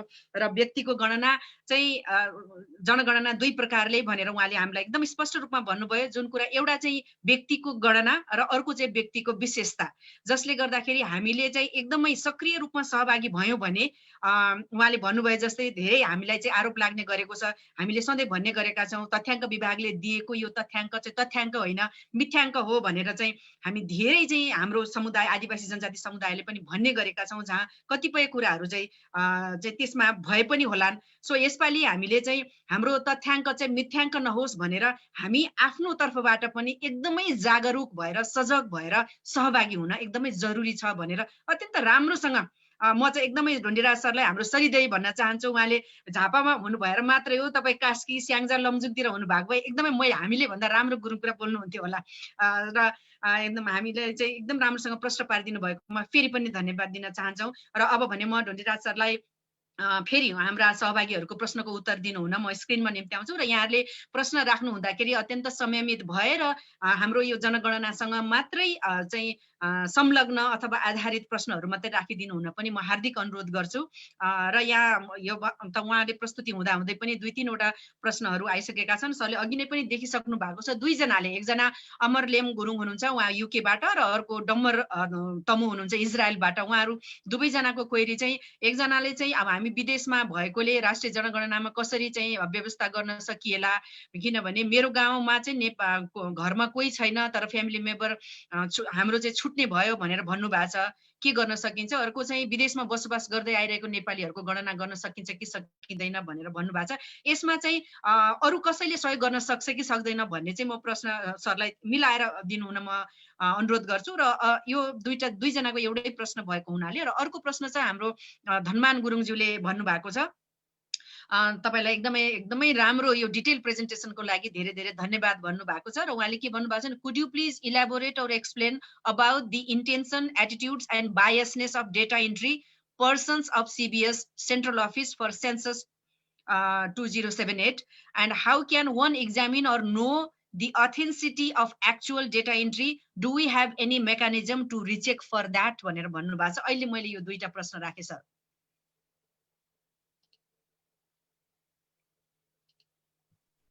धन्यवाद। साह्रै राम्रो प्रश्नहरू राख्नु छ। प्रश्न राख्नुहुने सम्पूर्ण आदरणीय सरहरूलाई धन्यवाद दिन चाहन्छु। 3-4 क्वेसनहरू छन्, एउटै प्रकृतिका क्वेसन पनि छन्। वास्तवमा विदेशमा रहनुहुने नेपाली दाजुभाइहरूको गणना हुन्छ कि हुँदैन, कसरी गर्न सकिन्छ र त्यसलाई विवरण दिन अरू व्यक्तिले सक्छ कि सक्दैन भन्ने विषयमा एउटा जोडिएको छ। अब हाम्रो विदेशमा हुने जनसङ्ख्या कसरी गर्ने त भन्ने विषयमा 2 किसिमले यसलाई हेर्छौँ हामीले। एउटा चाहिँ हामीले अघि नै मैले भनिसकेँ, हामी परिभाषामा हाम्रो सिद्धान्त हो जनगणना भन्ने बित्तिकै देशभित्र बसोबास गर्ने निश्चित समयमा गरिने गणना हो। यो निश्चित समयमा देशभित्र बसेका व्यक्तिहरूको गणना गर्छ। त्यो मात्रै जनसङ्ख्यामा गणना हुने भनेको चाहिँ त्यो व्यक्ति मात्रै जनसङ्ख्या टोटल जनसङ्ख्यामा आउँछ। एउटा कुरा चाहिँ नेपालमा बसोबास गरेका अक्सर बसोबास गरेका व्यक्तिहरूको विवरण हामी सङ्कलन गऱ्यौँ। एउटा चाहिँ त्यो व्यक्ति भनेको अहिले हामीले 2068 सालको गणनामा 2,64,00,000 समथिङ भनेका छौँ। त्यो भनेको चाहिँ नेपालभित्र अक्सर बसोबास गरिरहेका व्यक्तिको मात्रै सङ्ख्या हो, 2,64,00,000। अब अर्को भनेको एउटा विदेशमा रहने व्यक्तिहरू जुन अनुपस्थित छन् नेपालबाट, नेपालमा अनुपस्थित पनि दुई किसिमले हुन्छ। एउटा अनुपस्थित भनेको चाहिँ रोजगारीको सिलसिलामा जाने अर्थात् अध्ययनमा गर्न जाने र नेपालमा फर्कने मनसाई लिएर जाने एउटा, त्यसलाई चाहिँ हामी विदेश अनुपस्थित भन्छौँ। त्यो विदेश अनुपस्थित भनेको चाहिँ नेपालबाट कोही परिवार नेपालमा हुनुहुन्छ, नेपालमा बसेका कोही सदस्यहरू चाहिँ परिवार मध्येका सदस्यहरू चाहिँ रोजगारीको सिलसिलामा अर्थात् कामको सिलसिलामा, पढ्नको सिलसिलामा, विभिन्न सिलसिलामा गएको हुनसक्छ। त्यो किसिमको व्यक्तिहरूको चाहिँ हामी अनुपस्थित, जो जाँदाखेरिको उमेर कारण कुन देशमा गएको भनेर अनुपस्थितको हिसाबले विवरणहरू सङ्कलन गर्छौँ। यो चाहिँ अनुपस्थितमा भएको विवरण चाहिँ जनसङ्ख्या सिद्धान्त अनुसार चाहिँ मूल जनसङ्ख्यामा जोडिँदैन। नेपालमा भएको जनसङ्ख्या 2068 सालमा नेपालबाट अनुपस्थित भएको हामीले करिब 20 लाख जनसङ्ख्या चाहिँ नेपालमा अनुपस्थित रहेका छन् भनेका छन्। अब अर्को जनसङ्ख्या भनेको नेपालमा कम्प्लिट रूपमा छोडेर गएका, एउटा कम्प्लिट रूपमा उहीँ बसोबास गर्ने, अक्सर विदेशमै बसोबास गर्ने जनसङ्ख्या होला एउटा। अर्को चाहिँ नेपालमा कोही पनि परिवार छैन, अघि कुरो पनि आएको थियो, कोही पनि परिवार छैन, हामी सबै बाहिर छौँ, युकेमा छौँ। अब कोही पनि परिवार नभएको मानिसहरूको विवरण अक्सर बसोबास चाहिँ युकेमै बस्ने हो भने त्यो त सिद्धान्तले यहाँबाट टिपिएन, जनगणनाको हिसाबले टिपिएन त्यसलाई। तर कोही सदस्य नेपालमा छ र अक्सर बसोबास चाहिँ बाहिर होइन तर पढ्नको लागि अर्थात् कुनै कामको सिलसिलामा गएको तर फर्किने मनसाई चाहिँ नेपालमा छ भन्ने खालको चाहिँ रह्यो भने नेपालबाट त्यो विवरणहरू टिप्न सकिन्छ। त्यो कुनै पनि माध्यमबाट अर्थात् हामीले उहाँको नजिकको आफन्तबाट सकिन्छ। तर मनसाई चाहिँ चाहिँ हुनु पर्यो र अक्सर बसोबास चाहिँ नेपालमा गर्छौँ भन्ने मनसा राखेको व्यक्तिको चाहिँ टिप्छौँ। त्यसै कारणले गर्दा यहाँ अलिकति किन त्यस्तो भन्ने कुरा पनि आउला। नेपालमा हामी सबै नेपालीहरू कति छौँ त विदेशमा भन्ने कुराको जनगणना किन नगरेको त भन्ने कुरा पनि आउला। यो जनगणनाको सिद्धान्तले अलिकति अप्ठ्यारै छ। यो विश्वव्यापी रूपमा हामीले गर्ने सिद्धान्तै यही हो। त्यो कारणले गर्दा जनसङ्ख्या नेपालमा बसोबास गरेका व्यक्तिको आधारमा सबै नीति योजनाहरू बनाउनु पर्ने भएको कारणले त्यो होला एउटा। अर्को चाहिँ अनुपस्थितको पनि विवरणहरू डिटेल लिने भएको कारणले नेपालमा समग्रमा कुन दरले चाहिँ नेपालबाट बाहिर जाने अवस्था रहेछ र कुन जाति धर्म व्यवसाय गर्ने मान्छेहरू बाहिर जाँदो रहेछन् भन्ने हिसाबको पनि प्लानिङ चाहिँ हुन्छ त्यो हिसाबले। तर त्यो समग्र जनसङ्ख्याको हिसाबमा चाहिँ अनुपस्थित व्यक्ति र कम्प्लिट नेपाल छोडेर नै बसोबास गरेको व्यक्तिको विवरण चाहिँ जनगणनामा नआउने नै भयो। र अर्को एउटा महत्त्वपूर्ण एकदमै डाटा एन्ट्री प्रोसेसमा बायसलाई कसरी सुनिश्चित हुन्छ त त्यस्तो भन्ने कुराहरू पनि आएका छन्। वास्तवमा हामीले त्यसलाई सुनिश्चित गर्न खोजेका छौँ। जनगणनालाई विगतको अभ्यासलाई हामीले यसपालि फरक ढङ्गले पनि हेरेका छौँ। हामीले जनगणनामा करिब 600 जना जति लगभग हुन्छ हामीले करारमै लिन्छौँ। यसपटक हाम्रा ती कर्मचारीहरू करारमै लिन्छौँ र करारमा लिएर ती कर्मचारीहरूलाई डाटा एन्ट्रीमा लगाउँछौँ। र हाम्रो एउटा संयन्त्र पनि हुन्छ, डाटा एन्ट्रीमा संयन्त्र हुन्छ र भोलि हामी त्यो किसिमले छलफल पनि गर्न सक्छौँ। जाति लगायतका समुदायहरूसँग बसेर छलफल गर्ने त्यो हेर्न पनि सकिन्छ। त्यसलाई हामीले एउटा त्यसलाई तथ्याङ्क एन्ट्री कसरी भइएको रहेछ भन्ने हिसाबले त्यसलाई अनुगमन गर्न सकिने किसिमले एउटा हामी व्यवस्था पनि मिलाउँछौँ र त्यसलाई हामी सुनिश्चित गर्न खोज्छौँ। हामी कोसिस पनि गरिरहेका छौँ। त्यो किसिमले यसलाई पारदर्शी ढङ्गले हामीले डाटा प्रोसेसिङ कसरी हुन्छ भन्ने कुराले हाम्रो कार्यविधि प्रक्रियाहरूलाई पनि सुनिश्चित गरेका छौँ। यसपटक हामीले त्यसलाई सार्वजनिक गर्छौँ। त्यसले गर्दा त्यो किसिममा हामी सुनिश्चित हुन्छ। र अहिले हामीले जनगणनामा तथ्याङ्क हाम्रो कोडिङ गर्ने सिस्टमलाई हामीले सकेसम्म तल्लो स्तरमै दिएका छौँ। अहिले त्यो कोडिङ सिस्टम किन दियौँ भन्दाखेरि चाहिँ केन्द्रमा आइपुग्दाखेरि कतिपय जाति धर्मका कुराहरू, भाषाका कुराहरू चाहिँ फरक ढङ्गले आइदिन सक्छ। जस्तै होइन, एउटै जातका एउटै थरका मान्छे विभिन्न जातमा पर्छन्। त्यस्तो कारणले गर्दा धेरै गुनासोहरू पनि हामीसँग दैनिक रूपमा एकजना डेलिगेसन एउटा जातिका समुदायका मानिसहरू चाहिँ डेलिगेसन आइरहनु भएको छ। मेरो जात छुट्यो, मेरो चाहिँ यति सङ्ख्या हुनुपर्ने भनेर सङ्ख्यै लिएर आउनु भएको अवस्था पनि छ। त्यो कारणले गर्दा धेरै चाहिँ समुदायहरू त मेरो जातै छैन, गणना समावेशै भएन भन्ने कुराहरू पनि आउनु भएको छ। त्यो कारणले गर्दा धेरै हामीले यो सुझाव छलफल र आधारमा हामीले केही कुराहरू चाहिँ तल्लो स्तरमा हामीले कोडिङ सिस्टमलाई व्यवस्थित गरेर कोडिङ तलबाट ल्याउन सक्यौँ भने त्यो धेरै त्रुटिहरू चाहिँ तलबाट सच्याएर आउँछ कि भन्ने हामीले ठुलो अपेक्षा छौँ। तर त्यो अपेक्षालाई सफल बनाउनको लागि चाहिँ हाम्रो नागरिकको कर्तव्य र दायित्व र सहभागिता चाहिँ एकदमै महत्त्वपूर्ण हुन्छ। हामीले चासो राख्ने हाम्रा गणकहरू पुगेनन्, हाम्रो गणकले काम गरेनन् हेरिदिने, त्यसलाई एउटा सर्टेन प्रोटोकल हुन्छ। तथ्याङ्क सङ्कलन विषयमा हामीले धेरै हस्तक्षेप त गणकलाई गर्न हुँदैन।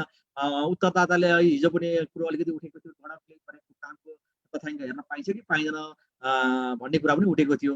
तथ्याङ्क ऐनले के भन्छ भने व्यक्तिगत विवरण अघि पनि भने हामीले गोप्य राख्नुपर्छ, तर उत्तरदाताले दिएको विवरण चाहिँ त्यो उत्तरदाताले हेर्न पाउँछ र त्यो हेर्न सक्छ। उसले जुन उत्तरदाताले विवरण दिन्छ गणकलाई त्यो उत्तर दिन हेर्न सक्छ, उसले हेर्नु पनि पर्छ। सही विवरण गणकले टिपेको टिपेन भन्ने कुराहरू चाहिँ सुनिश्चित पनि गर्नुपर्छ। तर उत्तरदाता भन्दा बाहेकको अवस्थामा चाहिँ त्यो कुरामा चाहिँ अलिकति हामी अलि फरक छौँ। हामी अन्तर्राष्ट्रिय अभ्यास, हाम्रो ऐन कानुन सबैको हिसाबले चाहिँ त्यो बाहेकको समुदाय उत्तरदाता र गणक बिचको सम्बन्ध बाहेकमा चाहिँ त्यसलाई सार्वजनिक गर्नु हुँदैन, कसैले पनि गोप्यता भङ्ग गरिदिनु हुँदैन भन्ने एउटा सिद्धान्त छ हाम्रो। मैले यति नै भने, अहिले फेरि केही कुराहरू आयो भने थप म यहाँलाई पर्साउने कोसिस गर्छु।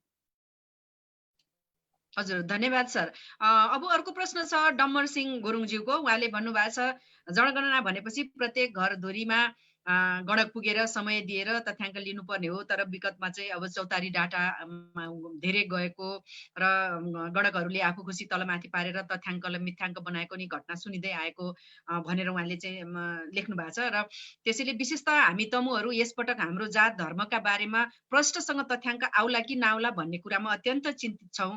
त्यसमा पनि कोभिडको महामारीका कारण तपाईँहरूका गणकहरू यसपालि कसरी प्रत्येक घर घर पुग्लान् र सही तथ्याङ्क ल्याउलान्? सही तथ्याङ्क आएन भने यसले भविष्यमा गरिने हरेक योजना तर्जुमाका कार्यमा ठूलो असर पार्ने भएकाले त्यसरी गलत तथ्याङ्क ल्याउने गणकलाई कसरी अनुगमन गर्नुहुन्छ र सही तथ्याङ्क ल्याउनेतर्फ तपाईहरूको के योजना छ प्रश्न पारिदिनु होला भनेर भन्नुभएको छ। आशा छ कोभिडको त उहाँले अघि नै भनिसक्नुभयो। र अर्को मणिराज गुरुङजीको प्रश्न चाहिँ मेरो विचारमा अघि अमर गुरुङ र हाम्रो उहाँ बेल्जियमबाटको मा चाहिँ आइसक्यो जस्तो लाग्छ। हङकङ लगायतका मुलुकमा सपरिवार रहेकालाई जनसङ्ख्या गणनामा समावेश गराउन मिल्छ कि मिल्दैन? यसमा गणकको भूमिका कस्तो हुनुपर्छ, हुन्छ र हुनुपर्छ भनेर भन्नुभएको छ। र अर्को तेस्रो प्रश्न छ दिल्ली गुरुङ रुम्जाटारको।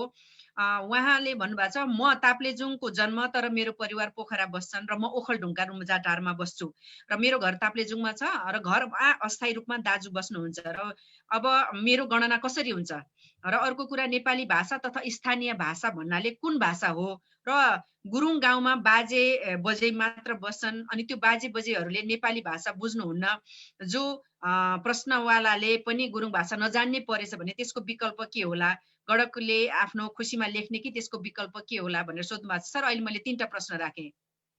धन्यवाद।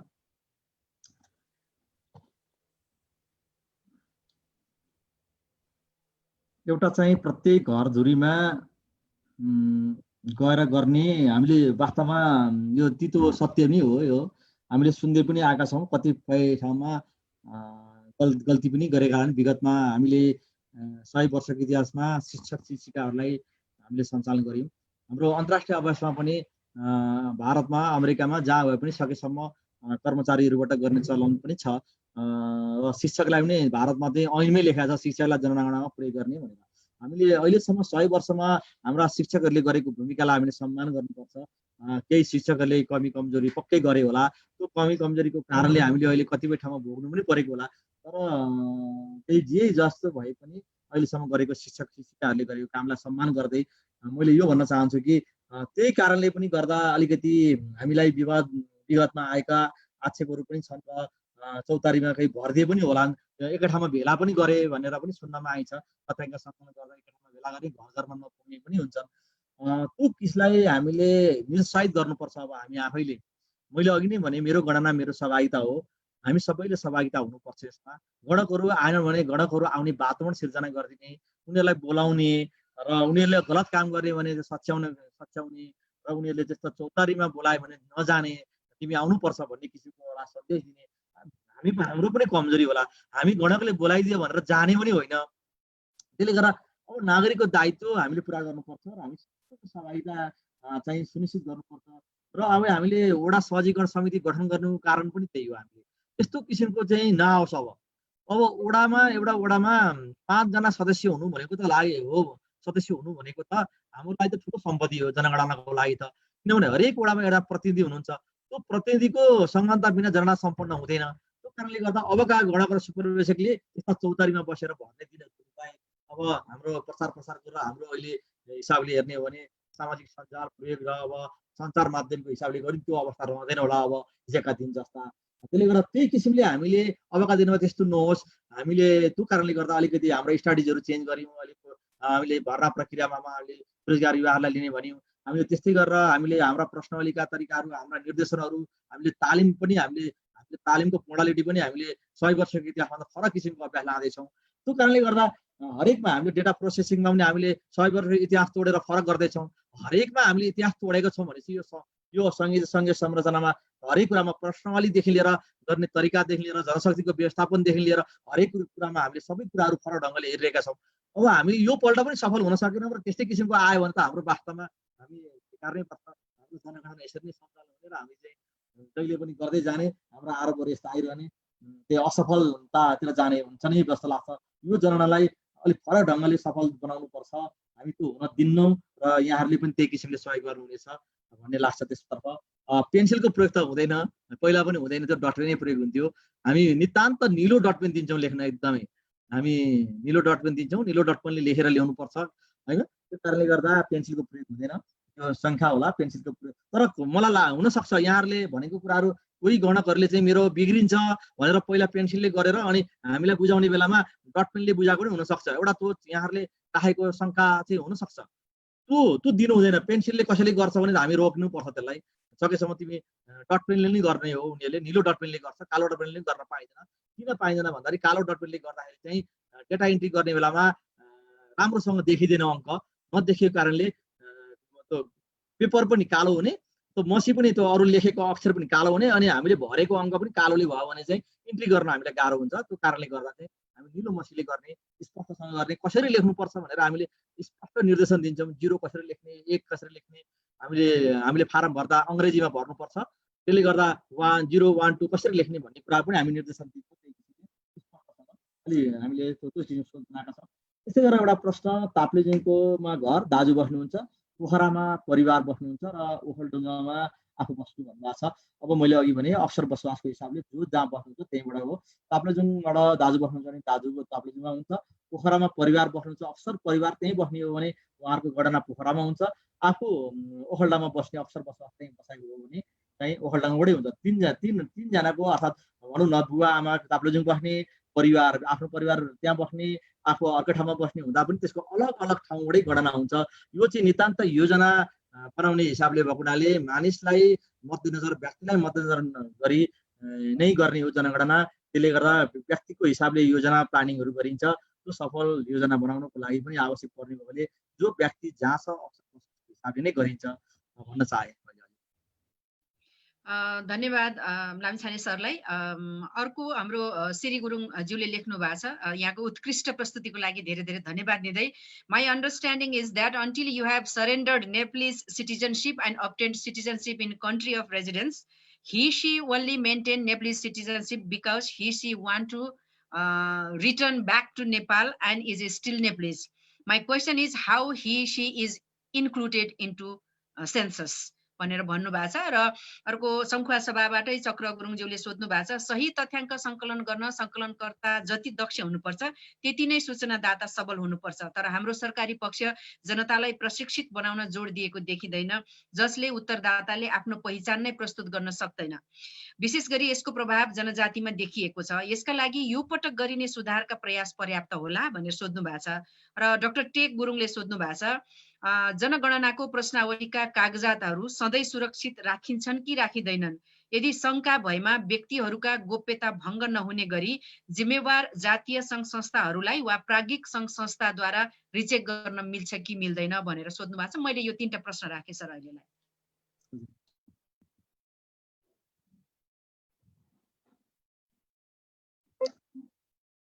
एउटा राम्रो छ प्रश्नहरू। हजुर प्रश्नकर्ताहरूलाई धन्यवाद दिन चाहन्छु। मेरो नागरिकता छ, म फर्किन्छु होइन, मेरो गणना कसरी हुन्छ? एकदमै महत्त्वपूर्ण क्वेसन हो। एकदमै एउटा नागरिकको हैसियतले गर्ने क्वेसन पनि हो, प्रश्न पनि हो। मैले अघि नै भने वास्तवमा जनगणनामा अब अन्तर्राष्ट्रिय अभ्यास अन्तर्राष्ट्रिय अभ्यास जे भने पनि यसलाई सिद्धान्त एउटा युएनले फन्डामेन्टल प्रिन्सिपल अफ सेन्ससको बनाएको छ, त्यसैमा आधारित भएर हामीले आफ्ना बनाउने हो। त्यसले गर्दा अक्सर अनुपस्थित व्यक्तिहरूको हिसाबले अघि पनि मैले भनिसकेँ, अनुपस्थित रहने व्यक्तिहरू चाहिँ जनगणनामा हुनुहुन्छ। उहाँ फर्किने मनसाय, नेपालमा फर्किने मनसायले रहनुभएको छ विदेशतिर, र उहाँको कोही व्यक्तिहरू उत्तरदाताहरू चाहिँ नेपालमा हुनुहुन्छ भने जनगणनामा समावेश हुनुहुन्छ, त्यो अनुपस्थित व्यक्तिको रूपमा हुनुहुन्छ। तर कोही पनि परिवारमा सदस्यहरू रहेन भने चाहिँ त्यो व्यक्तिको गणना धेरै गाह्रो भयो, किन घरै खाली भएर अर्थात् त्यो उत्तरै दिन नसक्ने विवरण चाहिँ हामीले जनगणनामा धेरै भन्यो भने 55वटा प्रश्नहरू छन्, र व्यक्तिको विवरण व्यक्तिले मात्रै दिन सक्ने अवस्था छ। अब अरूलाई सोधेर पनि प्राप्त हुन सक्दैन। सम्भव भएसम्म चाहिँ हामी उत्तरदाता भेटेसम्म र उहाँहरूले मेरो परिवारको सदस्यहरू चाहिँ अनुपस्थित हुनुहुन्छ, बाहिर हुनुहुन्छ भनेर उहाँले टिपाएसम्म चाहिँ फर्किने मनसाय, नेपालमा फर्किने खालको मनसाय भएका व्यक्तिहरूको विवरण चाहिँ नेपालबाट सफल हुन्छ। कागजातको हिसाबले अब जनगणनाको मैले अघि भने हामी एउटा ऐन कानुनमा बाँधिएका छौँ। अब तथ्याङ्क प्रविष्टि भएर नतिजा सार्वजनिक नभएसम्म, तथ्याङ्क प्रविष्टि भएर हामी करिब 80 सम्ममा हामी नतिजा सार्वजनिक गर्छौँ होइन। 78मा हामी प्राविधिक तथ्याङ्क प्रतिवेदनहरू सार्वजनिक गर्छौँ, 79मा गएर अरू विशेष विश्लेषण प्रतिवेदनहरू सार्वजनिक गर्छौँ। 79वटा सम्पन्न भइसकेपछि करिब 80 भित्रमा चाहिँ हामी त्यो प्रश्नावलीहरू चाहिँ त्यसलाई चाहिँ हामी एउटा सरकारी नियम अनुसार धुल्याउँछौँ। हामी राष्ट्रिय जनगणनाको प्रश्नावलीहरू चाहिँ हामी राख्दैनौँ। त्यसपछि चाहिँ हामी त्यो जनगणनामा कुनै पनि व्यक्तिको विवरण झल्किने गरेर त्यसलाई राखिँदैन, इन्ट्री पनि गर्दैनौँ। हामी तथ्याङ्क अङ्कहरू मात्रै इन्ट्री गर्छौँ। त्यो सिद्धान्त त्यस्तो किसिमको छ।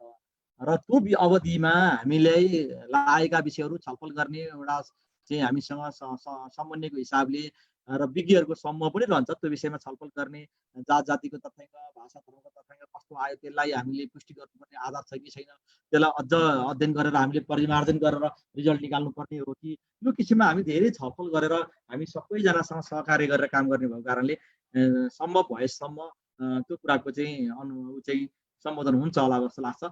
त्यसले अब अर्को एउटा प्रश्न, सूचनादाता सबल हुनुपर्छ, दक्ष हुनुपर्छ, तथ्याङ्क सङ्कलन भन्ने कुराहरू एकदमै राम्रो कुरा हो।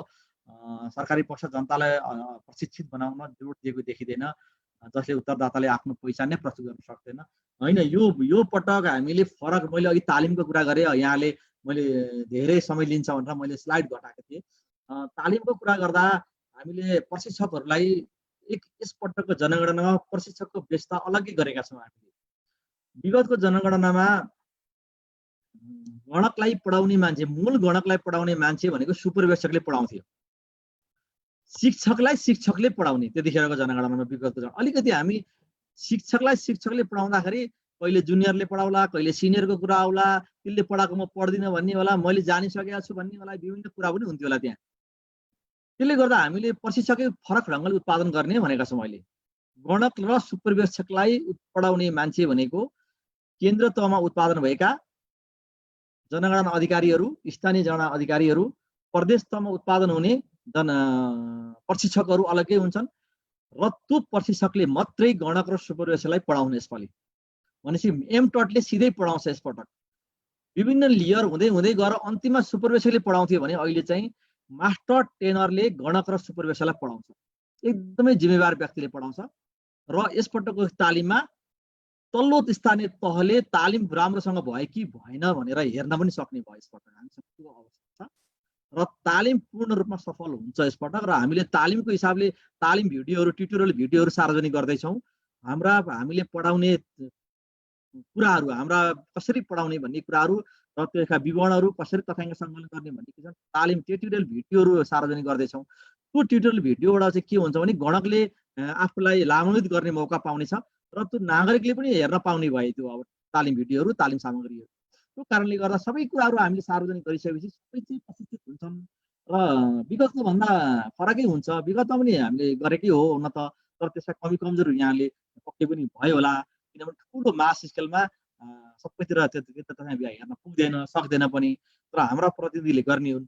र त्यो प्रतिनिधिलाई कन्ट्रोल गर्नको लागि अहिले हामीले अनुगमनका मेकानिजमहरू, अनुगमन सुपरभिजन गर्ने तरिकाहरू, अनलाइन अनुगमन गर्ने कुराहरू, अनलाइनमा विवरण भर्नुपर्ने कुराहरू, दैनिक रूपमा रिपोर्टिङ गर्नुपर्ने SMS सिस्टमहरू, यो सबैहरू हामी स्थापित गर्दैछौँ अहिले। त्यो कारणले गर्दा ती चरणहरूले पक्कै पनि हाम्रा सूचनाहरू, हाम्रा तथ्याङ्क सङ्कलन विगतको भन्दा राम्रो हुन्छ भनेर हामीले सोचेका छौँ। मैले अहिले यति नै भने, अरू केही छ भने म बिस्तारै राख्नेछु। हजुर, धन्यवाद सर। हाम्रो इमान सिंह गुरुङज्यूले सोध्नु भएको छ, उत्तरी गोर्खा तमु समाजका अध्यक्ष हुनुहुन्छ। उहाँ विदेशमा बस्ने नेपालीहरू जनगणनाको बेलामा मात्र आएर आफ्नो विवरण वा जनगणनामा सहभागी हुन मिल्छ कि मिल्दैन भनेर सोध्नु भएको छ एउटा कुरा।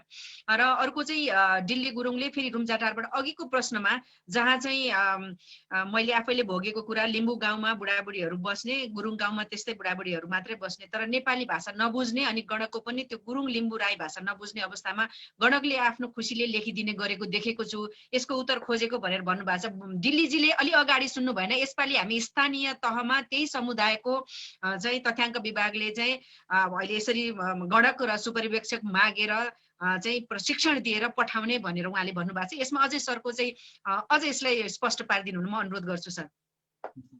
हजुर, दुईटा कुराहरू छन्। अहिले विदेशबाट गणना समावेश हुन मिल्छ कि मिल्दैन, मैले अघि नै भनिसकेँ। गणनाको समयमा चाहिँ हामीले हाम्रा गणकहरूले गर्ने भनेको फिजिकल्ली उपस्थित भइसकेपछि त मलाई लाग्छ गणक उत्तरदाताहरूले म यहीँ बस्छु, मेरो विवरण यहीँ टिप्नुपर्छ भन्ने कुरा सोझै आउँछ। त्यो किसिमले गर्दा गणनाको समयमा उपस्थित भएका व्यक्तिहरूको गणना सकेको हुन्छ। त्यसमा उहाँहरू तुरुन्तै फर्किने अथवा मनसाय मेरो यहाँ बस्ने छैन भन्नु पनि फरक पर्छ। र गणनामा उपस्थित भइसकेपछि, गणनाको समयमा उपस्थित भएपछि उहाँहरूको विवरण सम्पन्न हुन्छ। भाषा नबुझ्ने लागेको कुरामा त अनिताजीले पनि भनिसक्नुभयो। हामीले स्थानीय व्यक्तिहरूलाई नै महत्त्व दिएका छौँ। जुन स्थानीय तहमा बसोबास गर्नुहुन्छ उहाँले फर्म भर्नुहुन्छ, म यो स्थानीय तहको भन्ने बित्तिकै उहाँको प्रायोरिटी चाहिँ 1 नम्बरमा आउँछ, सिधा कुरो छ त्यसमा। त्यसले गर्दा मलाई लाग्छ यसपटकको गणनामा त्यो समस्या हुँदैन होला। तथापि कतिपय ठाउँमा त्यस्तो पनि हुनसक्छ, अब भाषै नबुझ्ने, तोरो सम्वादै नहुने अवस्था आयो भने पनि सहयोग चाहिँ लिन सकिन्छ। त्यस्तो अवस्थामा जस्तै अपाङ्ग भएका व्यक्तिहरू साङ्केतिक भाषा पनि होला, कतिले नबुझ्ने होला, कतिपय भाषा हामीले नबुझ्ने पनि होला। सबैले सबै भाषा बुझ्छन् भन्ने पनि छैन अहिले स्थानीयमा, होइन। त्यो कारणले गर्दा कति समस्या आयो भने त्योमा हामीले सपोर्ट लिन चाहिँ सकिन्छ। त्यो हाम्रो गणकले त्यस्तो आधारले सपोर्ट लिन्छ त्यो भाषा बुझ्ने मानिसहरूसँग। त्यसले गर्दा त्यो कुराहरू चाहिँ यसपटकको आउँदैन कि भाषाको समस्या कि जस्तो लाग्छ। हजुर, धन्यवाद सर। यसैमा मैले तपाईँ यहाँ अरू प्रश्न नभएको हुनाले यदि मलाई अलाउ गर्नुहुन्छ भने मैले 2टा प्रश्न राख्न चाहन्छु। एउटा प्रश्न चाहिँ जस्तो हामीले यो भाषाको कुरा गऱ्यौँ होइन, जहाँ चाहिँ अहिले सरले यति धेरै प्रस्तुति दिइरहँदा अब हामीले धेरै बुझिसक्यौँ हाम्रो तमु समुदायलाई, हाम्रो चाहिँ जहाँ सघन बसोबास छ त्यो सघन बसोबास भएको ठाउँमा हाम्रा तमु समुदायका गणकहरूलाई हामीले त्यो ठाउँमा पुर्याउनलाई उहाँहरूको योग्यता छ भने चाहिँ हाम्रो समुदायका सङ्घ संस्थाले, हाम्रो समुदायले पहल गर्नलाई के गर्नुपर्छ, एउटा कुरा। र अर्को प्रश्न चाहिँ जस्तो अघि मैले पनि भने 2068 पनि मैले तमु भाषामा त्यो जुन प्रश्नावली ट्रान्सलेट गरेको थिएँ र त्यो प्रश्नावली त गएन। यसपालि 78 पनि गरेँ, आशा छ अब म चाहिँ मैले 79 पनि गर्छु कि सायद, थाहा छैन होइन। त्यो हामीले त्यसरी ट्रान्सलेट त गऱ्यौँ, कतिवटा भाषामा चाहिँ तथ्याङ्क विभागले यसरी चाहिँ भाषामा ट्रान्सलेट गरेर यदि प्रश्नावली चाहिँ सम्बन्धित समुदायमा नजाने हो भने त्यो ट्रान्सलेट गर्नुको अर्थ के होला सर? मैले 2टा प्रश्न राखेँ। अब एकदमै राम्रो छ यो, वास्तवमा जान्नुपर्ने बुझ्नुपर्ने कुरा पनि हो। सम्बन्धित व्यक्तिहरूले कसरी गणक भएर सहयोग गर्न सक्छन् भन्ने कुरा हामीले स्थानीय तहमादेखि लिएर सबै हामी सार्वजनिक सूचना जारी गर्छौँ होइन। त्यसले गर्दा सबैभन्दा महत्त्वपूर्ण कुरा हाम्रो रोस्टरमा आउनु पर्यो, फारम चाहिँ भर्नु पर्यो होइन। अब हामी समय पनि दिन्छौँ, कम्तीमा पनि 1 महिना, हामीले 2 महिना भनेका छौँ। अब समयको अभाव अवस्था परिस्थिति हेर्छौँ, तर कम्तीमा पनि 1 महिनाको समय दिएर अनलाइन भर्ना प्रक्रिया खोल्छौँ। त्यो भर्ना प्रक्रियामा चाहिँ सहभागी चाहिँ हुनु पर्यो एकदमै अनिवार्य रूपमा। यो हामी प्रचार प्रसार गरौँ, सबै लागौँ त्यसमा। सकेसम्म हामीले यो पहिलोपल्ट अभ्यास गर्दैछौँ। हामीले भोलि मानौँ न हामीले गरेको अभ्यासमा भोलि हामीले सोचे अनुसारको आवेदन आएन, हामीले फारम भरिएन भने त हामी सफल भएनौँ नि त, होइन? हामीले गरेको अभ्यास असफल हुने भयो। त्यो कारणले गर्दा हामी सफल हुनुपर्छ। त्यसले गर्दा हामी एकदमै प्रचार प्रसार गर्ने, हामी स्थानीय तहलाई एकदमै जानकारी गराउँछौँ, उहाँहरूले सूचना सम्प्रेषण गर्ने। अनि हाम्रो अहिले मिडिया यति सञ्जाल छ, मैले अघि व्यक्तिले कसरी सहयोग गर्ने, संस्थाले कसरी सहयोग गर्ने भन्ने कुरा भने त्यो कारणले गर्दा त्यस्तो अवस्था नआउला कि भन्ने जस्तो पनि लाग्छ। तर भन्न सकिन्न, फारमै नभर्ने हामी 1 महिना त किन जागिर खाने, 2 महिना किन जागिर खाने म भन्ने खालको पनि कोही आउन सक्छ। त्यस कारणले गर्दा हामीले चाहिँ उत्प्रेरणा गर्नु पर्यो। एउटा राम्रो अवसर हो, सरकारको काम पनि गर्ने, हामी समुदायमा भिज्नको लागि हामी मौका पनि हो। एउटा भोलि हामीले बायोडाटा पनि बढ्छ, हाम्रो व्यक्ति विवरण पनि बढ्छ। यसले हामी नेपालमै बसेर काम गर्ने कति मानिसहरूलाई त एकपल्ट जागिर खाइसकेपछि नेपालमै बसौँ लागेर जागिर खाउँ जस्तो पनि लाग्ला। त्यसले गर्दा हामीले हाम्रै गाउँ समाजलाई सेवा गर्ने मौका पनि हो, चिन्ने मौका हो भनेर हामीले हाम्रा युवा पिँढीहरूलाई चाहिँ बुझाउनुपर्छ र फर्म भर्ने वातावरण हामीले सिर्जना गरिदिनुपर्छ। पक्कै पनि त्यसले त्यो समाधान हुन्छ होला। त्यसै गरेर प्रश्नले हजुरले भने जस्तो ठिक छ, एकदम 68 सालमा के कारणले भएन मैले यो भन्न सक्दिनँ। तर मैले अहिले सुनिश्चित गर्न चाहन्छु, हामीले 10-15वटा भाषामा चाहिँ ट्रान्सलेसन गर्ने भनेर चाहिँ गराएका छौँ। त्यो प्राप्त हुने क्रममै छ। त्यो हामी सार्वजनिक गर्छौँ। त्यो राख्नलाई, त्यो दराजमा थन्काउनलाई गरेको होइन। हामीले यसपटक चाहिँ यहाँहरूले देखिसक्नु होला, सेन्सस वेबसाइट सार्वजनिक गर्यौँ। यो पहिलोपल्ट हो। हामी यति छौँ, हाम्रा सबै क्रियाकलापहरू, हाम्रा चाहिँ गतिविधिहरू सबैले थाहा पाउनुपर्छ अब भनेर हामीले वेबसाइट सार्वजनिक गरेका छौँ र सबै सूचनाहरू त्यहीँबाट प्राप्त गर्ने हिसाबले हाम्रा क्यालेन्डरहरू हामी कहिले जनाङ्ग हुँदैछ भन्ने क्यालेन्डरहरू पनि हामीले सार्वजनिक गरेका छौँ। यो विगतमा चाहिँ सिबिएसपी केन्द्र तथा विभागमा पुग्नुपर्छ त्यो थाहा पाउनको लागि। अहिले त्यो अवस्था त रहेन।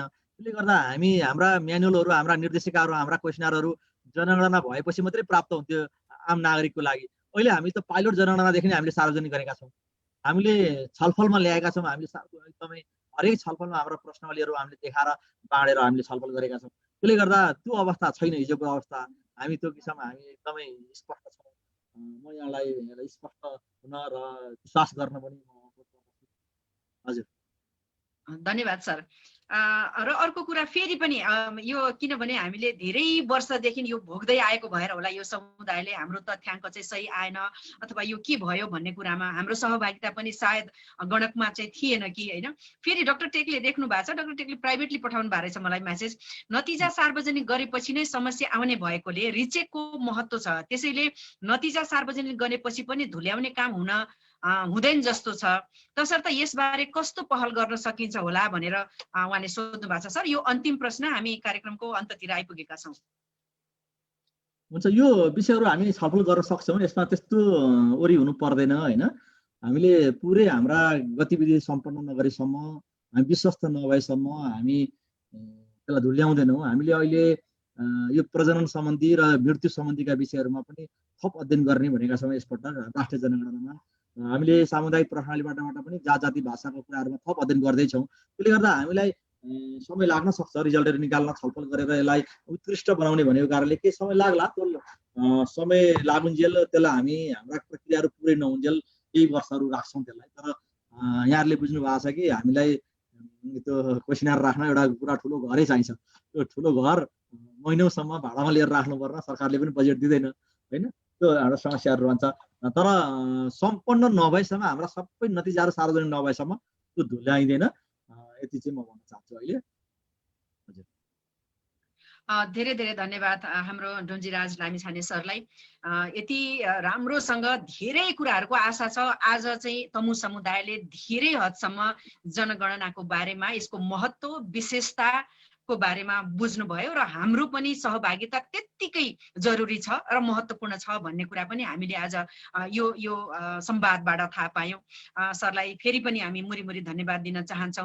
हामीलाई लाग्छ सास फेर्ने व्यक्ति, चाहे त्यो जन्मेको एक दिन किन नहोस् र वयोवृद्ध किन नहोस्, त्यो उहाँको सबैको चाहिँ गणना हुन्छ। यो चाहिँ जानौँ, सास फेर्ने मान्छेको गणना हुन्छ। सो सरलाई फेरि पनि धन्यवाद दिँदै आफ्नो अति व्यस्त समयको बावजुद पनि समय व्यवस्थापन गरेर तमु युवराज सोच्दी गुरुङ राष्ट्रिय परिषदको अनुरोधलाई एकदमै राम्रोसँग सहर्ष स्वीकार गरेर स्रोत व्यक्तिको रूपमा आइदिनु भएकोमा आदरणीय डुन्डीराज लामिछाने सरलाई धेरै धेरै धन्यवाद। हाम्रो तमु युवराज सोच्दी गुरुङ राष्ट्रिय परिषद परिवार र सम्पूर्ण तमु समुदायको तर्फबाट हामी हृदयदेखि नै एकदमै आभार व्यक्त गर्न चाहन्छौँ। हामी अत्यन्त कृतज्ञ छौँ, तपाईँको अमूल्य समयप्रति हामी अत्यन्त आभारी छौँ। साथै सम्पूर्ण सहभागीहरूलाई यहाँको सक्रिय सहभागिता, उत्साहपूर्ण सहभागिता र यहाँहरूको प्रश्नको लागि हामी धेरै धेरै धन्यवाद दिन चाहन्छौँ र यहाँहरूको सल्लाह सुझाव र प्रतिक्रियाको अपेक्षा राख्दै 21औं श्रृङ्खलामा नयाँ विषयको संवादमा हाम्रो फेरि भेट हुनेछ। र अन्तमा तमु युवराज सोच्दी गुरुङ राष्ट्रियका केन्द्रीय अध्यक्ष श्री रेशम गुरुङज्यूलाई आफ्नो भनाइसहित यो संवादको समापन गरिदिनु हुन अनुरोध गर्दै यो स्क्रिन हस्तान्तरण गर्छु। यहाँहरू सबै चिसोबाट बस्नुहोस्, सुरक्षित र स्वस्थ रहनुहोस्, भौतिक दूरी कायम गरौँ, मास्क लगाऊ र पटक पटक साबुन पानीले हात धोऊ र यो राष्ट्रिय जनगणनामा एकदमै सक्रिय सहभागिता जनाऊ भन्दै म बिदा हुन्छु। नमस्कार, ओर्से ग्यासजे, धन्यवाद। धन्यवाद अनिताजी, सबैमा छ्याजलो नमस्कार। आजको कार्यक्रममा स्रोत व्यक्तिको रूपमा उपस्थित हुनुहुने डुन्डीराज लामिछाने सर जो निर्देशक हुनुहुन्छ तथा जनसङ्ख्या विभागको केन्द्रीय तथ्याङ्क विभागको प्रमुख पनि हुनुहुन्छ, उहाँलाई म विशेष धन्यवाद दिन चाहन्छु समयको निम्ति। जति पनि सल्लाहकार बुद्धिजीवीजीहरू उपस्थित हुनुभएको छ उहाँहरूलाई पनि म विशेष धन्यवाद दिन चाहन्छु। हाम्रो संस्थाको केन्द्रीय पदाधिकारी र सदस्य साथीहरूलाई, त्यसपछि विदेश स्थित संस्थाको अध्यक्षजीहरूलाई, त्यस्तै गरी केही विदेशबाट चाहिँ निफिनको अध्यक्षज्यूहरूको पनि उपस्थिति देखेको छु। उदाहरणको लागि हाम्रो दक्षिण कोरियाको अध्यक्षज्यू लगायत अन्य साथीहरू, सबै सङ्घ संस्थाको अध्यक्षज्यूहरू, प्रदेशको जिल्लाको सबै अध्यक्षज्यूहरू र सबै सहभागी साथीहरूलाई म सबभन्दा पहिले धेरै धेरै धन्यवाद दिन चाहन्छु। र यो लामो समयसम्म यो जुन जुम लिङ्कलाई प्रायोजन गर्नुहुने तमुसे हिल छोजदी गुरुङ महिला राष्ट्रिय परिषदको महासचिव अञ्जना गुरुङलाई पनि म विशेष धन्यवाद दिन चाहन्छु। र आजको कार्यक्रमको सन्दर्भमा चाहिँ थोरैमा 2-3 मिनटमा म केही कुराहरू निवेदन गर्ने अनुमति चाहन्छु।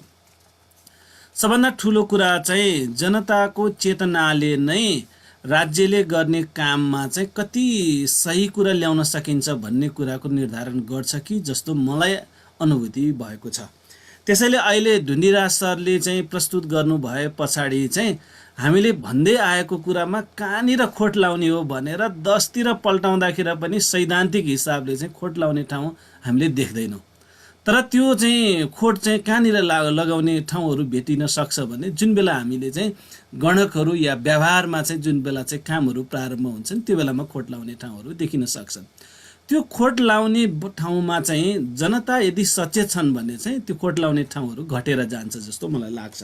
त्यसैले हामीले के सोच्छौँ भने खास गरिकन गुरुङहरूले त झन् यो सधैँ भइराखेकै हो, के भएर त्यो गरेर हामीलाई के हुने होइन होइन।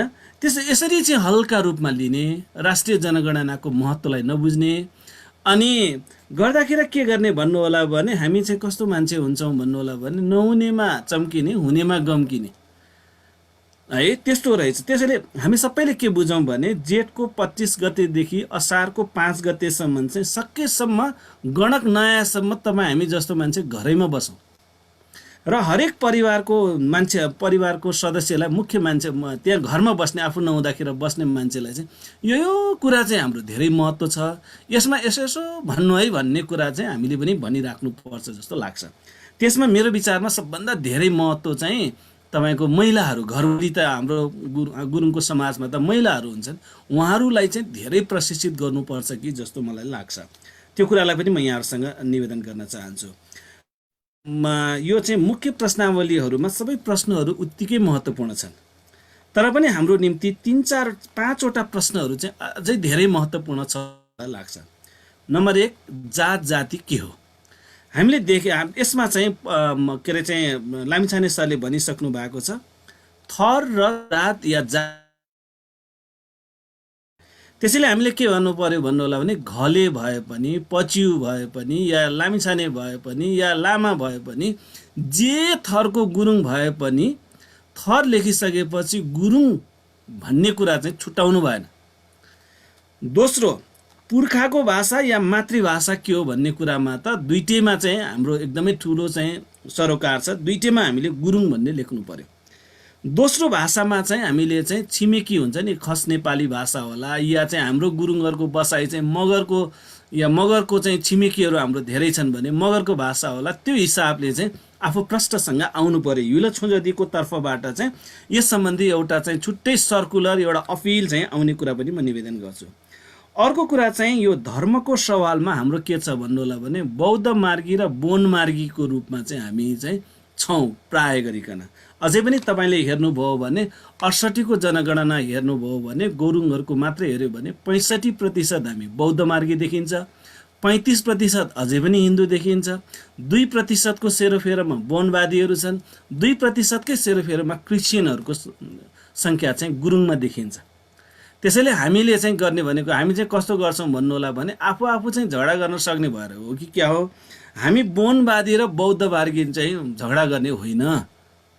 झगडा त कसैसँग पनि गर्ने नै होइन, होइन, झगडा त कसैसँग पनि गर्नु भएन। त्यसैले यसलाई हामीले कसरी लिनु पर्यो भन्नु होला भने युल छोजदी चाहिँ सबैलाई मिलाएर कोअर्डिनेसन गरेर अगाडि बढाउन चाहन्छ। त्यसको निम्ति आजैदेखि सबै चाहिँ एउटा अभियानकै रूपमा, ठुलो महोत्सव अभियानकै रूपमा युल छोजदीले चाहिँ यो सम्बन्धमा कार्यक्रम बनाउने कुरालाई पनि म अग्रिम जानकारीको रूपमा राख्न चाहन्छु। जहाँसम्म सोसियल मिडियामा केही साथीहरूले राख्नु भएको छ, होइन यो तथ्याङ्क विभागले त मिथ्याङ्क दिन्छ, युल छोजदीले आफैले गुरुङको तथ्याङ्क चाहिँ ल्याउनु पर्छ भन्ने कुरा, त्यो त्यति सजिलो कुरा छैन। तथ्याङ्क विभागले सरकारको त्यत्रो ठुलो बजेट, त्यत्रो ठुलो संरचना सबै प्रयोग गर्दा त हामीले हजार प्रश्नहरू राख्ने ठाउँ या 100 प्रश्नहरू राख्ने ठाउँहरू अझै बाँकी छन् भने हामी जस्तो सामाजिक संस्थाहरूले त्यो चाहिँ सारा देशभरिको चाहिँ गुरुङहरूको तथ्याङ्क लिने कुरा भन्न धेरै सजिलो छ, तर त्यो व्यवहारमा लागू गर्न चाहिँ सजिलो छैन र मेरो विचारमा त्यो सम्भव छ जस्तो मलाई लाग्दैन। त्यो कुरालाई म विशेष निवेदन गर्न चाहन्छु। यहाँ प्रदेशको, जिल्लाको, सङ्घ संस्थाको अध्यक्षज्यूहरू हुनुहुन्छ, यसैले म उहाँहरूलाई आजकै दिनमा पनि निवेदन गर्न चाहन्छु, हामी सबैले महोत्सव एउटा अभियानकै रूपमा सञ्चालन गर्नुपर्छ भन्ने कुरा हजुर हामी सबैले मनमा राखौँ र त्यसको निम्ति र स्वयंसेवक परिचालन गर्नुपर्छ।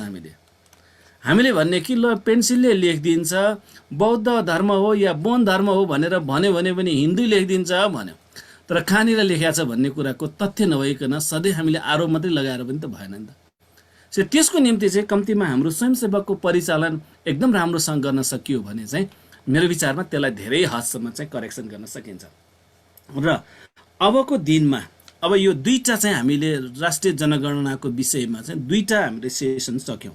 एउटा हामीले प्रोफेसर योगेन्द्र गुरुङ सरलाई ल्यायौँ र हामीले के भन्यो भने त्यो सवालमा चाहिँ राष्ट्रिय जनगणनाको विषय, राष्ट्रिय जनगणना र हाम्रो चासोको विषयहरू के हुन् भन्ने कुरालाई अलि धेरै ल्यायौँ।